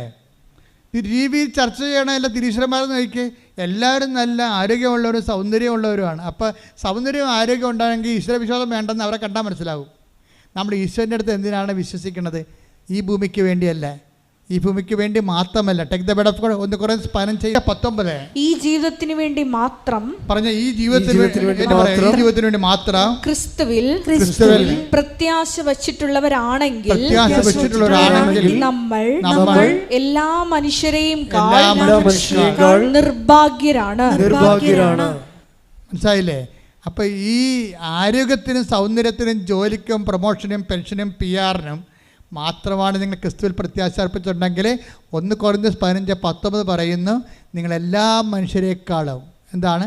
ഹതഭാഗ്യരാണ്. നിരീശ്വരന്മാരെക്കാളും ഹതഭാഗ്യരാണ്. കാര്യം ഈ ജീവിതം അവർക്കുണ്ട് നമുക്കുണ്ട്. പിന്നെ എന്താ വ്യത്യാസം? പിന്നെ എന്താ കെട്ടിയെടുത്ത് വിശ്വാസിയാകണത്? വിശ്വാസിയാകുക എന്ന് വെച്ച് കഴിഞ്ഞാൽ നിത്യവിശ്വാസി എന്നതിൻ്റെ അർത്ഥം. നിത്യത അവകാശമാക്കുക എന്നുള്ളതാണ്. ഈ ജീവിതത്തിൻ്റെ അപ്പുറത്തൊരു ജീവിതത്തെ ക്രിസ്തുവിൻ്റെ കൂടെ ആയിരിക്കേണ്ട ഒരു ജീവിതത്തെ കണ്ടെത്തുകയാണ്. അതിനൊരു ട്രാൻസിഷൻ വേണം. അതിന് പത്രോസ് പറഞ്ഞതിനോട് പറഞ്ഞു, നീ ജീവനുള്ള ദൈവത്തിൻ്റെ പുത്രനായ മിശിഹായാണെന്ന് പറഞ്ഞു. അപ്പോഴേ ഒത്തിരി ക്ഷേത്രങ്ങളെ അതുപോലെ തന്നെ ദൈവസന്നിധാന സങ്കേതങ്ങളൊക്കെ നിലവിലുള്ള ദൈവസങ്കേതങ്ങളെ കാണിച്ചുകൊണ്ടാണ് ഈശോ ചോദിക്കണത്. അത് തന്നെയാണ് ഈ സമരക്കാർക്കും സംഭവിക്കുന്നത്. സമരക്കാർക്കും ഒരു ക്രിസ്തുവിലേക്കുള്ള ട്രാൻസിഷന് മുമ്പ് ഇതുപോലൊരു മലയും അതുപോലുള്ള വിശ്വാസം കാണുന്നുണ്ട്. 4:20 എടുത്ത്. യോഹന്നാൻ 4:20. ഞങ്ങളുടെ പിതാക്കന്മാർ അതേ കിടക്കണ സംഭവം കണ്ട വേണ്ട.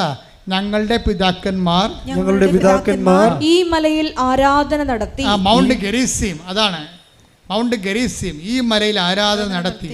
എന്നാൽ യഥാർത്ഥമായ ആരാധനാ സ്ഥലം ജെറുസലേമിലാണ് എന്ന് നിങ്ങൾ പറയുന്നു. അപ്പോഴേ ജെറുസലേമിന്റെ ആരാധന സ്ഥലത്തേക്ക് അപ്പോഴേ ഈശോ പറയുന്നൊരു വാക്കുണ്ട്. എന്താ പറയണ മറുപടി? യേശു പറഞ്ഞു സ്ത്രീയെ എന്നെ വിശ്വസിക്കുക. എന്നെ വിശ്വസിക്കുക എന്ന് പറഞ്ഞേ. സ്ത്രീയെ എന്നെ വിശ്വസിക്കുക. സ്ത്രീയെ അപ്പൊ എല്ലാ സ്ത്രീകളോടും പുരുഷന്മാരോടും പറയണതാണത്. എല്ലാ സ്ത്രീകളോടും പുരുഷന്മാരോടും പറയണതാണ്. അവിടെ ഇവിടെ ആരാധന ഉണ്ടല്ലോ എന്ന് പറയും സ്ത്രീയെ പുരുഷ എന്താണ്? എന്നെ വിശ്വസിക്കുക. പിന്നെന്താണ്? ഈ മലയിലോ ജെറുസലേമിലോ നിങ്ങൾ പിതാവിനെ ആരാധിക്കാത്ത സമയം വരുന്നു. അല്ല, വന്നു കഴിഞ്ഞു. അതുകൂടി വായിച്ചോളൂ. നിങ്ങൾ അറിയാത്തതിനെ ആരാധിക്കുന്നു. ഞങ്ങൾ അറിയുന്നതിനെ ആരാധിക്കുന്നു. എന്തെന്നാൽ രക്ഷ യഹൂദരിൽ നിന്നാണ്. ക്രിസ്തു വരണത് യഹൂദരിൽ നിന്നാണല്ലോ എന്നാണ്. രക്ഷ എന്ന് വെച്ചാൽ ക്രിസ്തുവാണ് അവിടെ രക്ഷ. എന്നാൽ യഥാർത്ഥ ആരാധകർ ആത്മാവിലും സത്യത്തിലും പിതാവിനെ ആരാധിക്കുന്ന സമയം വരുന്നു. അല്ല, അത് ഇപ്പോൾ തന്നെയാണ്. എപ്പോഴാണ് നിങ്ങൾ ക്രിസ്തുവിനെ സ്വീകരിക്കണത്? ഒരു ട്രാൻസിഷൻ നിങ്ങളുടെ അതായത് അത്ഭുതങ്ങൾ, അതിനുശേഷം അത്ഭുതങ്ങൾ, അടയാളങ്ങൾ, അതിനുശേഷം വിശ്വാസത്തിൻ്റെ പ്രഥമപാഠം പിന്നിട്ട് നമ്മൾ പക്വതയിലേക്ക് കടക്കുമ്പോൾ ക്രിസ്തുവിനെ നമ്മൾ രക്ഷകനായിട്ട് സ്വീകരിക്കുന്നു. രക്ഷകനായി സ്വീകരിച്ച് കഴിയുന്നതിന് മുമ്പ് തന്നെ നമ്മൾ ക്രിസ്തു അല്ലാത്ത എല്ലാത്തിനെയും, അല്ല നിത്യജീവൻ നൽകാത്ത എല്ലാത്തിനെയും നമ്മൾ നമ്മുടെ വിശ്വാസത്തിൻ്റെ പിന്നാമ്പുറങ്ങളിലേക്ക് മാറ്റും. എന്ത് ചെയ്യും? എന്ത് പറയും? Your Christ the son of the living God. നീയാണ് ക്രിസ്തു, ജീവിക്കണ ദൈവത്തിൻ്റെ പുത്രനായ മിശിഹ എന്ന് പറയുമ്പോഴേ നിത്യതയിലേക്ക് നമ്മൾ ക്രിസ്തുവിലൂടെയാണ് ദൈവം നമ്മളെ ക്ഷണിക്കണത്. പ്രാർത്ഥിക്കുക. കർത്താവായ ദൈവമേ, ഞങ്ങളെ അങ്ങയുടെ നാമത്തിലേക്ക് നിത്യതയിലേക്ക് ക്ഷണിക്കുകയും വിശ്വാസത്തിന്റെ പ്രഥമ പാഠങ്ങൾ പിന്നിട്ട് പക്വതയിലേക്ക് വളരുവാൻ ഞങ്ങളെ അനുഗ്രഹിക്കണമേ. ഇപ്പൊ പാല് കൊടുക്കേണ്ട കാലം, കുഞ്ഞുങ്ങൾക്ക് പാല് കൊടുക്കേണ്ട കാലമുണ്ട്. പാല് എപ്പോഴും നമ്മൾ പാലാണ് കുഞ്ഞുങ്ങൾക്ക് കൊടുക്കണത്. ഇപ്പോൾ കുഞ്ഞുങ്ങൾ വളർന്നു കഴിയുമ്പോൾ ഇറച്ചി കഷ്ണം കൊടുക്കും, അല്ലേ? ചോറ് കൊടുക്കും. ടൈത്തപ്പെടുമ്പോൾ നിങ്ങൾക്ക് പാലാണ് ആവശ്യം എന്ന് പറയുന്നില്ല. ശ്രുതിക്കട്ടെ. ഹല്ലേലൂയ, ഹല്ലേലൂയ, ഹല്ലേലൂയ, ഹല്ലേലൂയ, ഹല്ലേലൂയ. യേശുവേ നന്ദി. ഹല്ലേലൂയ, ഹല്ലേലൂയ. ഹെബ്രായർ 5:12. ഇതിനകം നിങ്ങൾ എല്ലാവരും പ്രബോധകരാകേണ്ടിയിരുന്നവരാണ്. അതാണ് പ്രശ്നം എന്ന് പറഞ്ഞേ. അപ്പം നിങ്ങളെല്ലാവരും പ്രാർത്ഥനക്കാരാണല്ലോ. ഇപ്പം കസ്മാറ്റിക്കാർ 10-50 കൊല്ലം ഇവിടെ വർക്ക് ചെയ്ത് കഴിഞ്ഞപ്പോൾ പ്രാർത്ഥനക്കാരുടെ എണ്ണം കൂടി. ബ്രദർമാരെ കണ്ടക്കഴിഞ്ഞ് ഇപ്പോൾ 2 കല്യാണം കഴിഞ്ഞ് കല്യാണത്തിന് വല്ല മനസ്സമ്മതം കഴിഞ്ഞാൽ എന്നോട് പറയാം, എൻ്റെ അച്ഛാ മകളുടെ കല്യാണത്തിന് മനസ്സമ്മതമായി, ഒത്തുചോദ്യം കഴിഞ്ഞെന്ന് പറയും. പെണ്ണിൻ്റെ അപ്പനൊരു പ്രാർത്ഥനക്കാരനാണെന്ന് പറയും. അതിൻ്റെ അർത്ഥം എന്താ? ബ്രദറാണെന്നാണ് പറയണത്, പ്രാർത്ഥനക്കാരെന്നാണ് വിളിക്കണത്. പെണ്ണിൻ്റെ അപ്പനൊരു പ്രാർത്ഥനക്കാരനാണ് എന്ന് വെച്ച് കഴിഞ്ഞാൽ ഒരു കേരള സഭയിൽ ഉരുത്തിരിഞ്ഞ് വന്ന പുതിയ ഒരു ആത്മീയ വംശമാണ് പ്രാർത്ഥനക്കാരുടെ വർഗം. അപ്പോഴതിൻ്റെ അകത്ത് അതാണ് എൻ്റെ പ്രഥമ പാഠങ്ങളാണത്. വിശ്വാസത്തിൻ്റെ പ്രഥമ പാഠങ്ങളാണ് പ്രാർത്ഥനക്കാരുണ്ടാകണത്. പിന്നെ എന്താണ് ഇവിടെ 5:12 അതല്ല പറയണത്. എന്താ പറയുക? ഒന്ന് വായിച്ചത്. ഇതിനകം നിങ്ങളെല്ലാവരും പ്രബോധകരാകേണ്ടിയിരുന്നവരാണ്. അതാണ് പ്രശ്നം. അതായത് ഒരു വിഷയം വരുമ്പോഴേ ഉടനെ കൃപാസനത്തിൽ വന്ന് ബ്രദറിനെ കാണണം, സിസ്റ്ററിനെ കാണണം, അച്ഛനെ കാണണം എന്നല്ല പറയണത്. നിങ്ങളെ പരസ്പരം സങ്കീർത്തനങ്ങൾ കൊണ്ട് പ്രബോധിപ്പിക്കാൻ. Take the bread. ശ്രുതികട ഹല്ലേലൂയ. ശ്രുതികട ഹല്ലേലൂയ. Hallelujah hallelujah hallelujah. യേശുവേ നന്ദി. ഹല്ലേലൂയ. സങ്കീർത്തനങ്ങളും വിശുദ്ധ വചനങ്ങൾ കൊണ്ട് പരസ്പരം സാന്ത്വനം ചെയ്യുവാൻ, അഭിവാദനം ചെയ്യുവാൻ. ശ്രുതികട ഹല്ലേലൂയ. Hallelujah hallelujah hallelujah hallelujah. യേശുവേ ആരാധന ആരാധന ആരാധന. 1 കൊരിന്തോസ് 14:26. 1 കൊരിന്തോസ് 14:26. നിങ്ങൾ സമ്മേളിക്കുമ്പോൾ, ഒന്ന് പറഞ്ഞ, നിങ്ങൾ സമ്മേളിക്കുമ്പോൾ, നിങ്ങൾ സമ്മേളിക്കുമ്പോൾ ഓരോരുത്തർക്കും ഒരു സങ്കീർത്തനമോ സാരോപദേശമോ ഒരു പ്രബോധനമോ സാരോപദേശമോ വെളിപാടോ ഭാഷയോ വ്യാഖ്യാനമോ ഉണ്ടായിരിക്കും. ഇവയെല്ലാം ആത്മീയോത്കർഷത്തിനായി ഉപയോഗപ്പെടുത്തുകയും ചെയ്യട്ടെ. കണ്ടില്ലേ? ഇപ്പോൾ ഒരു സങ്കടക്കാരൻ വന്നു കഴിഞ്ഞാൽ ഉടനെ നിങ്ങൾ പറയേണ്ടത് എന്താണ്? ഉടനെ അച്ഛന് കൃപാസനത്തിൽ പോകാൻ പറയും. കൃപാസനത്തിൽ പോകാൻ പറയേണ്ടെന്നല്ല പറയേണ്ടത്, നിങ്ങൾ വളരണമെന്നാണ് പറയണത്. എന്താ കാര്യം? നിങ്ങൾ ഇതിനകം എബ്രായർ 5:12 എന്താ പറയണത്? ഇതിനകം നിങ്ങൾ പ്രബോധകരാകേണ്ടിയിരുന്നവരാണ്. അത് തന്നെയാണ് ഈ പറഞ്ഞ് വായിച്ചിരിക്കണം. ഇത് 1 കൊരിന്തോസ് ഇപ്പോൾ അപ്സം വായിച്ച വചനം ഏതാണ്? 1 കൊരിന്തോസ് 14:26. 1 കൊരിന്തോസ് 14:26. നിങ്ങൾ സമ്മേളിക്കുമ്പോൾ ഓരോരുത്തർക്കും ഒരു സങ്കീർത്തനമോ സാരോപദേശമോ വെളിപാടോ ഭാഷയോ വ്യാഖ്യാനമോ ഉണ്ടായിരിക്കട്ടെ. ഇവയെല്ലാം ആത്മീയോത്കർഷത്തിനായി ഉപയോഗപ്പെടുത്തുകയും ചെയ്യട്ടെ. ഇന്നിപ്പോഴ് ഉടമ്പടി എടുത്ത പലർക്കും വെളിപാടുണ്ട്. ഉടമ്പടി എടുത്ത് പലർക്കും വചനങ്ങൾ അറിയാം. കാര്യം എല്ലാ ദിവസവും ഒരു വചനം വായിക്കുന്നുണ്ട്, വചനം കേൾക്കുന്നുണ്ട്. അപ്പോൾ ഞാൻ ആദ്യം പറഞ്ഞ സഹോദരി രാത്രി 2 മണി വരെ ഇരുന്നാണ് ഈ സാക്ഷ്യങ്ങൾ വചനം കേൾക്കുന്നത്. അപ്പോൾ അങ്ങനെ പ്രാർത്ഥനയെ വ്യാപരിക്കുമ്പോൾ ഒരു സങ്കടം പറഞ്ഞാൽ നമ്മൾ ഉടനെ അവരോട്, ഇപ്പോൾ ഇന്നലെ ഒരു സാക്ഷ്യം ഞാൻ കേട്ടു. എന്താ പ്രശ്നം എന്ന് വെച്ച് കഴിഞ്ഞാൽ, അവൾ മാതാവിൻ്റെ മുമ്പ് നിൽക്കുകയാണ്. അവളുടെ മകള് പരീക്ഷയുടെ കാര്യത്തിന് ഭയങ്കരമായ സംഘർഷത്തിലാണ്. അപ്പോൾ ഉടനെ അവിടെ അമ്മ പറയും, 7 മാതാവ് കാണിക്കുന്നുണ്ട് മോളെ, 7-ാം തീയതി ആയിരിക്കും നിൻ്റെ കാര്യങ്ങൾ ചെയ്യുകയെന്ന് പറയും. അപ്പോൾ വെളിപാടല്ലേ അത്? ആ 7-ാം തീയതി 6-ാം തീയതി ആണെങ്കിൽ ആ പേപ്പർ വന്നെങ്കിലും അവൾ അഡ്മിഷൻ കിട്ടിയിരിക്കുന്നത് 7-ാം തീയതിയാണ് അമ്മ പറഞ്ഞ്. അതാണ് ഇന്നലെ കേട്ട സാക്ഷ്യം. 7 മാതാവ് കാണിക്കുന്നുണ്ട് മകളെ, നിൻ്റെ കാര്യം നടക്കണ 7-ാം തീയതി ആയിരിക്കും. അത് വെളിപാടല്ലേ? അപ്പോൾ ഇന്ന് സാധാരണ അമ്മമാർക്ക് പോലും, നിങ്ങളുടെ പിതാക്കന്മാർ സ്വപ്നങ്ങൾ കാണും, യുവാക്കന്മാർക്ക് ദർശനങ്ങൾ ഉണ്ടാകുമെന്ന് പറയുന്നത് ഏറ്റവും പെട്ടെന്ന് നടക്കുന്നത് എവിടെയാണ്? ഉടമ്പടിയിലാണ്. കൈയടിക്കട്ടെ, ശ്രദ്ധിക്കട്ടെ. Hallelujah hallelujah hallelujah hallelujah.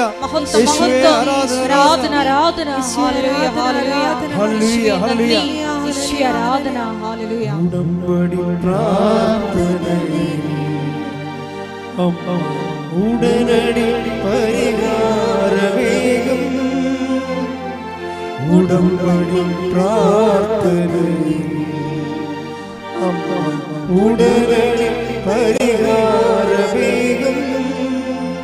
അവൻ പറയുന്നത് ചെയ്തിടും, ജീവിതം ധന്യമായി തീർന്നിടും.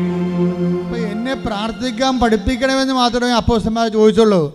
നിങ്ങൾ ചോദിക്കേണ്ടത് എന്നെ പ്രബോധിപ്പിക്കാൻ പഠിപ്പിക്കണമെന്നാണ് ചോദിക്കേണ്ടത്. മനസ്സിലായില്ലേ?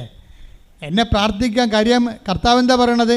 ഞാൻ എൻ്റെ പിതാവിൻ്റെ അടുക്കലേക്ക് പോകുന്നതിനാൽ ഇതിനേക്കാൾ വലിയ കാര്യങ്ങൾ നമ്മൾ ചെയ്യുമോ? എന്താ കാര്യം? എന്നെ പ്രബോധിപ്പിക്കാൻ പഠിപ്പിക്കണമെന്ന് ചോദിച്ചു കഴിഞ്ഞാൽ ഓട്ടോമാറ്റിക്കായിട്ട് പ്രാർത്ഥന വരെ നമുക്ക് കിട്ടിയിരിക്കും. എന്താ കാര്യം? പ്രബോധിപ്പിക്കുന്നതിനേക്കാളും പ്രാർത്ഥന വരെ 10ാം ക്ലാസ് പാസ്സാതെ എങ്ങനെയാണ് നമ്മൾ +2 പോണത്? മനസ്സിലായില്ലേ? അപ്പോൾ അങ്ങനെ വലിയ കാര്യങ്ങൾ ദൈവത്തോട് ചോദിക്കണം. വലിയ കാര്യങ്ങളിലാണ് ധ്യാനം തുടങ്ങിയത്, വലിയ കാര്യങ്ങളിലാണ് അവസാനിക്കുന്നത്. അപ്പം നിങ്ങൾ ക്രിസ്തുവിനെ നേടാൻ വേണ്ടിയാകണം ഉടമ്പടിയിലേക്ക് ജീവിതം മുന്നോട്ട് കൊണ്ടുപോകേണ്ടത്. ക്രിസ്തു പ്രധാനപ്പെട്ട ഫോക്കൽ പോയിൻ്റായി കഴിഞ്ഞാൽ ബാക്കിയുള്ളെല്ലാം ദൈവം നിങ്ങൾക്ക് ചേർത്ത് നൽകുകയും നമ്മൾ ചെയ്യേണ്ട ജോലി ദൈവം നമുക്ക് വേണ്ടി ചെയ്യുകയും ചെയ്യും. ദൈവത്തിൻ്റെ ജോലി നമ്മൾ ചെയ്തുകൊണ്ട് നിത്യതയിലേക്ക് വിജയകരമായി പ്രവേശിക്കുകയും ചെയ്യും. കൈയടിച്ച് കത്താൻ ശ്രദ്ധിക്കട്ടെ. എല്ലാവരും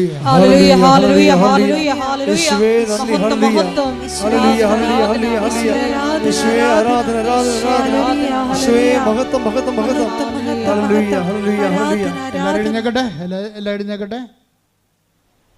നമുക്ക് രോഗസൗഖ്യ പ്രാർത്ഥനയിലേക്ക് പ്രവേശിക്കാം. പ്രാണപ്രിയ പ്രാണപ്രിയ ചങ്കിലെ ചോര വീണ്ടെടുത്തവനെ വീണ്ടെടുത്തവനാ. പ്രാണപ്രിയ പ്രാണപ്രിയ ചങ്കിലെ ചോര വീണ്ടെടുത്തവനെ വീണ്ടെടുത്തവനാ. പ്രാണപ്രിയൻ തന്റെ ചങ്കിലെ ചോരയ എന്നെയും വീണ്ടെടുത്തു. പ്രാണപ്രിയൻ തന്റെ ചങ്കിലെ ചോരയ എന്നെയും വീണ്ടെടുത്തു. എൻ്റെ പ്രിയപ്പെട്ടവരെ, രോഗസൗഖ്യ പ്രാർത്ഥനയിലേക്കും ജീവിത ദുരന്ത തടസ്സ നിവാരണ പ്രാർത്ഥനയിലേക്കും നമ്മളെ കർത്താവിൻ്റെ നാമത്തെ വചനത്തിൽ പ്രവേശിക്കുകയാണ്. ഒരു നിമിഷം മൗനമായി നമ്മുടെ വിഷമങ്ങളെയും ഇന്നത്തെ പ്രയാസങ്ങളെയും കർത്തൃത്തിരുസേനയെ പരിശുദ്ധമ്മയുടെ മാധ്യസ്ഥയിൽ ഓർക്കാം. ഭക്തിയോടെയും ആദരവോടെയും സമർപ്പിക്കാം. കർത്താവേ, നിന്റെ ഉന്നതമായ നാമത്തിന് സ്വസ്ഥം ചെയ്യുന്നു. കർത്താവേ, നിന്റെ വിശുദ്ധ പൗരോഹിത്യത്തെയും മഹത്വപ്പെടുത്തണമേ. കർത്താവേ, സഭയിലുള്ള സാന്നിധ്യം പ്രകടമാക്കണമേ. 39 വർഷമായി അർപ്പിക്കുന്ന കുർബാനയുടെ യോഗ്യതയാൽ അങ്ങയുടെ അവകാശവും ഓഖിനുമാകുന്ന തിരുസഭയ്ക്ക് വേണ്ടി പ്രാർത്ഥിക്കുന്നു. അൾത്താരയുടെ ചുറ്റും ഓൺലൈനിൽ പങ്കെടുക്കുന്ന അക്രൈസ്തരായ സഹോദരങ്ങൾ ദൈവത്തിൻ്റെ പ്രത്യേക വിഹിതങ്ങൾക്ക് വേണ്ടി പ്രാർത്ഥിക്കുന്നു. കർത്താവേ, നിന്റെ തിരുമുറിവാർന്ന വലതുകരം അണിപ്പെടുതാർന്ന അത്ഭുതകരം മക്കളുടെ ശിരസിൽ വെക്കണമെന്ന് പ്രാർത്ഥിക്കുന്നു. അടിപ്പിടർ പോലെ വൈതാക്കാലം ദൈവികമായ ശക്തികളൊക്കെ ആവശ്യിക്കട്ടെ. മാരക രോഗങ്ങൾ, തീരാവ്യാധികൾ, ജീവിത ദുരിതങ്ങൾ യേശു ക്രിസ്തു നാമത്തെ മാറിപ്പോകട്ടെ. ശ്രദ്ധിക്കട്ടെ.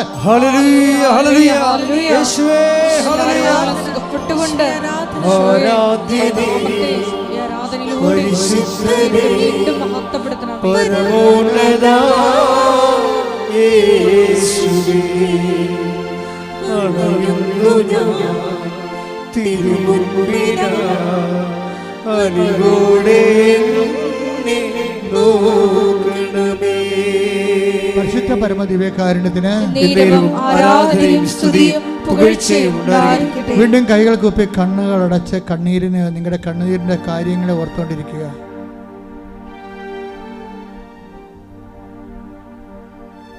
കർത്തൃസന്നിധിയിൽ നിൽക്കുന്നെന്ന് ഓർക്കുക. കാനായിലെ കല്യാണ കുടുംബത്തിൽ നിന്നതുപോലെ കർത്താവിൻ്റെ കൂടെ പരിശുദ്ധ അമ്മ നിങ്ങൾക്ക് വേണ്ടി മാധ്യസ്ഥം വഹിക്കുന്ന വലിയ സ്വർഗീയ മഹനീയ സമയമാണെന്ന് ഓർക്കുക. കർത്താവെ, നിന്റെ വിശുദ്ധ പൗരോഹിത്യത്തെ മഹത്വപ്പെടുത്തണമേ.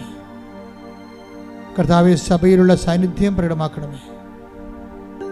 കർത്താവെ, ആത്മാവിൻ്റെ ശരീരത്തിൻ്റെ വൈദ്യ കർത്താവ് വൈദ്യനും വൈദ്യവുമായ യേശുക്രിസ്തുവേ, വൈദ്യശാസ്ത്ര ജനസൂചിക്കും മരുന്നിനും കടന്നിലവാത്ത മനുഷ്യമനസ്സിൻ്റെ ഗാഥനങ്ങളിലെ മുറിവേറ്റ ചിന്തകളിൽ വേദനിപ്പിക്കുന്ന ഓർമ്മകളിലേക്ക് ആധിയിലേക്ക് ഭീതിയിലേക്ക് കർത്താവ് കടന്നു ചെല്ലുന്നു പ്രാർത്ഥിക്കുന്ന എല്ലാ ഭയങ്ങളും ഭീതികളും ഉത്കണ്ഠകളും നിരാശകളും അതിൻ്റെ ആദ്യ കാരണങ്ങൾ യേശുക്രിസ്തു നാമത്തിൽ മാറിപ്പോകട്ടെ.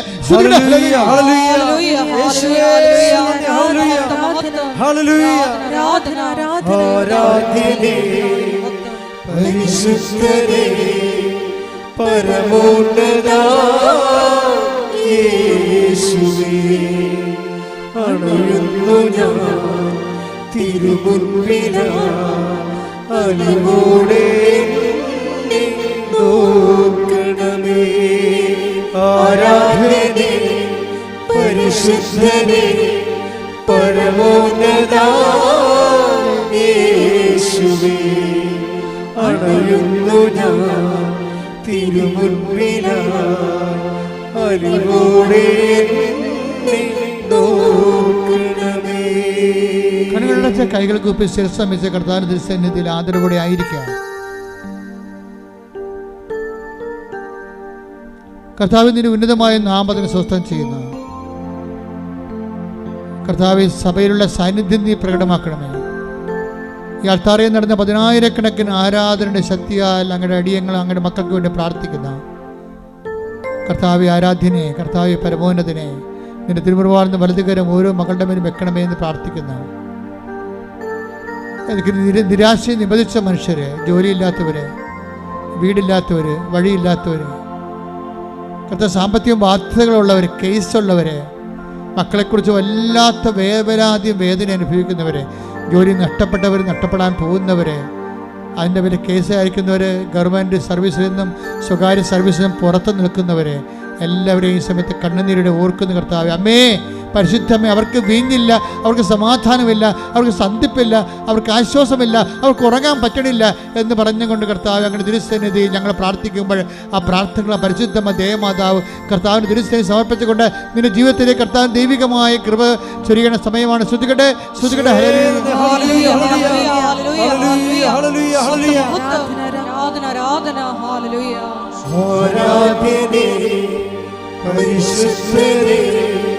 പരമോന്നതാ യേശുവേ, അണയുന്നു ഞാൻ തിരുമുൻപിനായി, അലിവോടെ നോക്കണമേ.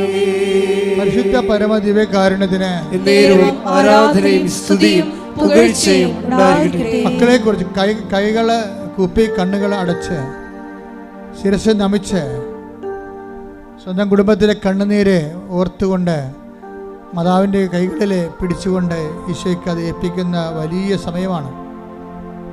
അമ്മേ പരിശുദ്ധമ്മേ ദേവമാതാവേ, അനേക ആയിരങ്ങൾ ഇവിടെയും ഓൺലൈനിലും പ്രാർത്ഥിക്കുന്ന, ഇന്നുവരെ അമ്മ ചെയ്തിട്ടുള്ള എല്ലാ ഉപകാരങ്ങൾക്കും നന്ദി പറയുന്ന, ഓരോ ദിവസവും നൂറുകണക്കിന് മക്കൾ സാക്ഷ്യം പറയുന്ന, ഓർത്ത് സ്വസ്ത്രം ചെയ്യുന്ന, തറിയാൻ നടന്നിട്ടുള്ള 10,000-കണക്കിന് ആരാധനകൾ അമ്മയുടെ പ്രത്യക്ഷഗണത്തിൻ്റെ യോഗ്യതയാൽ അവരുടെ മക്കൾക്ക് അവകാശമാക്കാൻ, ഓഹരിയാക്കാൻ അങ്ങനെ അടിയൻ അഭിഷിക്ത കണ്ണീരോടെ പ്രാർത്ഥിക്കുന്ന കർത്താവെ, സ്വർഗം തുറക്കണമേ, സ്വർഗം തുറക്കണമേ കർത്താവെ, സ്വർഗം തുറക്കണമേ. അങ്ങയുടെ വിശുദ്ധമായ വലതുകരം ഞങ്ങളുടെ മക്കളിലേക്ക് നീട്ടണമേ. കർത്താവിൻ്റെ കരുണ നിങ്ങൾ ചൊരിയട്ടെ. സാമ്പത്തിക ബാധ്യതകൾ, ശാരീരികമായ രോഗങ്ങൾ, ആശുപത്രിയിൽ കിടക്കുന്നവർ, കേസിൽ അകപ്പെട്ടിരിക്കുന്നവർ, ഭവനരഹിതർ, വിവാഹം ഒത്തുവരാത്തവർ, മക്കളില്ലാത്തവർ, മക്കളെക്കുറിച്ച് വേദന അനുഭവിക്കുന്നവർ, മക്കളുടെ ദൗർഭാഗ്യകരമായ സ്വഭാവങ്ങൾ മൂലം വേദന അനുഭവിക്കുന്നവർ, വിവാഹത്തിൽ ജീവിത പങ്കാളി കിട്ടാത്തവർ, ഇങ്ങനെ വ്യത്യസ്തങ്ങളായ വേദനകൾ അനുഭവിക്കുന്ന എല്ലാവരെയും സമർപ്പിച്ചവർ പ്രാർത്ഥിക്കുന്ന കർത്താവ്. വിശ്വാസം കുറഞ്ഞവരെ, പ്രാർത്ഥന കുറഞ്ഞ ഭവനങ്ങൾ, വിവാഹ ദമ്പതികൾ പരസ്പരം മാനസികമായിട്ട് അകന്നു പോകുന്നവർ, കേസ് അകപ്പെട്ടിരിക്കുന്നവർ, അതുപോലെ വിവാഹ മോചനത്തിന് വക്കിലേക്ക് പോകുന്നവർ, എല്ലാവരെയും സമർപ്പിച്ചുകൊണ്ട് പ്രാർത്ഥിക്കുന്ന, ജപ്തി നടപടി നേരിടുന്നവർ, കർത്താവ് ഓരോരോ വിഷയങ്ങളിലെ ഓരോരോ വേദന, കാർഷിക തകർച്ചയുള്ളവർ, മത്സ്യബന്ധന മേഖലകളിലെ വേദന അനുഭവിക്കുന്നവർ, കർത്താവ് സാമ്പത്തിക ബാധ്യതയുള്ളവർ, തങ്ങളുടെ തൊഴിൽ ചെയ്യാൻ നിവൃത്തിയില്ലാത്ത കൊണ്ട് നാടുവിടാൻ ആഗ്രഹിക്കുന്നവർ, എന്നിട്ടും അതിനുള്ള മാർഗം കിട്ടുക വരാത്തവർ, ഇങ്ങനെ ഓരോരോ തരത്തിലെ ജീവിത പങ്കാളികളുമായിട്ട് പ്രയാസങ്ങൾ അകന്ന് ജീവിക്കുന്നവരെ എല്ലാവരും സമർപ്പിച്ചുകൊണ്ട് പ്രാർത്ഥിക്കുകയാണ്. ദൈവത്തിൻ്റെ കരുണ ചൊരിയണമെന്ന് പ്രാർത്ഥിക്കുന്നു. കർത്താവിൻ്റെ കരുണ ചൊരി പ്രാർത്ഥിക്കുക. അടിപ്പിണർ പോലെ വൈദാഖാലമായ ദൈവികമായ ശക്തി നിങ്ങളിലേക്ക് കർത്താവിൻ്റെ നാമത്തിൽ ഇറങ്ങി വസിക്കട്ടെ. കർത്താവെ, മാരക രോഗങ്ങൾ, തീരാവേദികൾ, ജീവിത ദുരിതങ്ങൾ, ജീവിത ഭാരങ്ങൾ യേശു ക്രിസ്തുവിന്റെ നാമത്തിൽ മാറിപ്പോകട്ടെ. ശ്രുതികട്ടെ.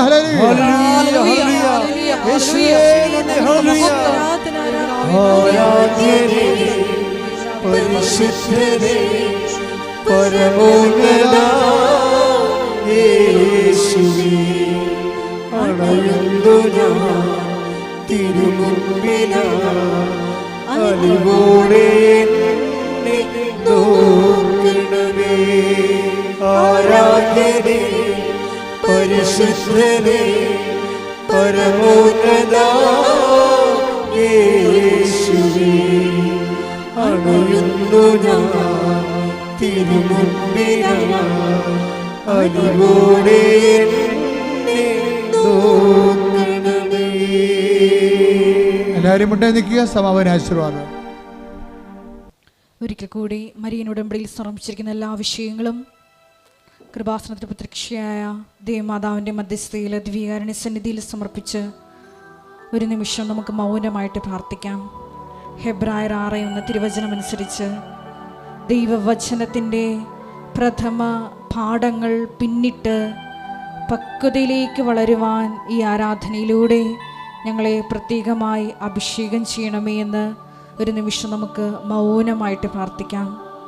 ഈശോയെ, നിർജീവ പ്രവൃത്തികളിൽ നിന്ന് വ്യതിചലിച്ച് ഈശോയെ സജീവ സാക്ഷികളായി പിതാവിലേക്ക് നീ ആരോഹണം ചെയ്തതുകൊണ്ട്, സഹായകനെ ഞങ്ങൾ വാഗ്ദാനം ചെയ്തതുകൊണ്ട്, വലിയ കാര്യങ്ങൾ ഉടമ്പടി വഴി ചെയ്യുവാൻ, നിവർത്തിയാക്കുവാൻ, പൂർത്തീകരിക്കുവാൻ ഈ ആരാധനയിലൂടെ ഞങ്ങളെ അഭിഷേകം ചെയ്യണമേ എന്ന് പ്രാർത്ഥിച്ചുകൊണ്ട് ശിരസ്സ് നമിച്ച് നമുക്ക് ദിവ്യകാരുണ്യനാഥൻ്റെ ആശീർവാദം സ്വീകരിക്കാം.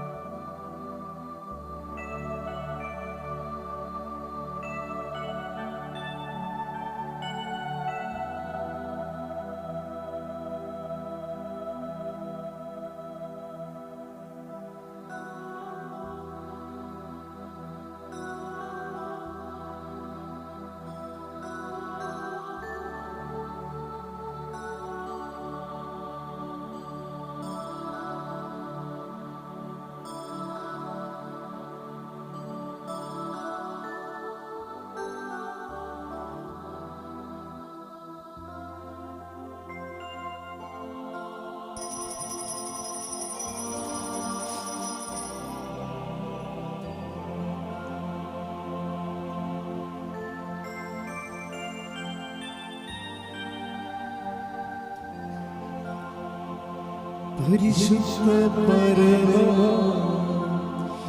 ദിവ്യകാരുണ്യമേ, എന്നുമെന്നും അങ്ങേക്ക് ആരാധന. പരിശുദ്ധ പരമ ദിവ്യകാരുണ്യമേ, എന്നുമെന്നും അങ്ങേക്ക് ആരാധന. പരിശുദ്ധ പരമ ദിവ്യകാരുണ്യമേ, എന്നുമെന്നും അങ്ങേക്ക് ആരാധന.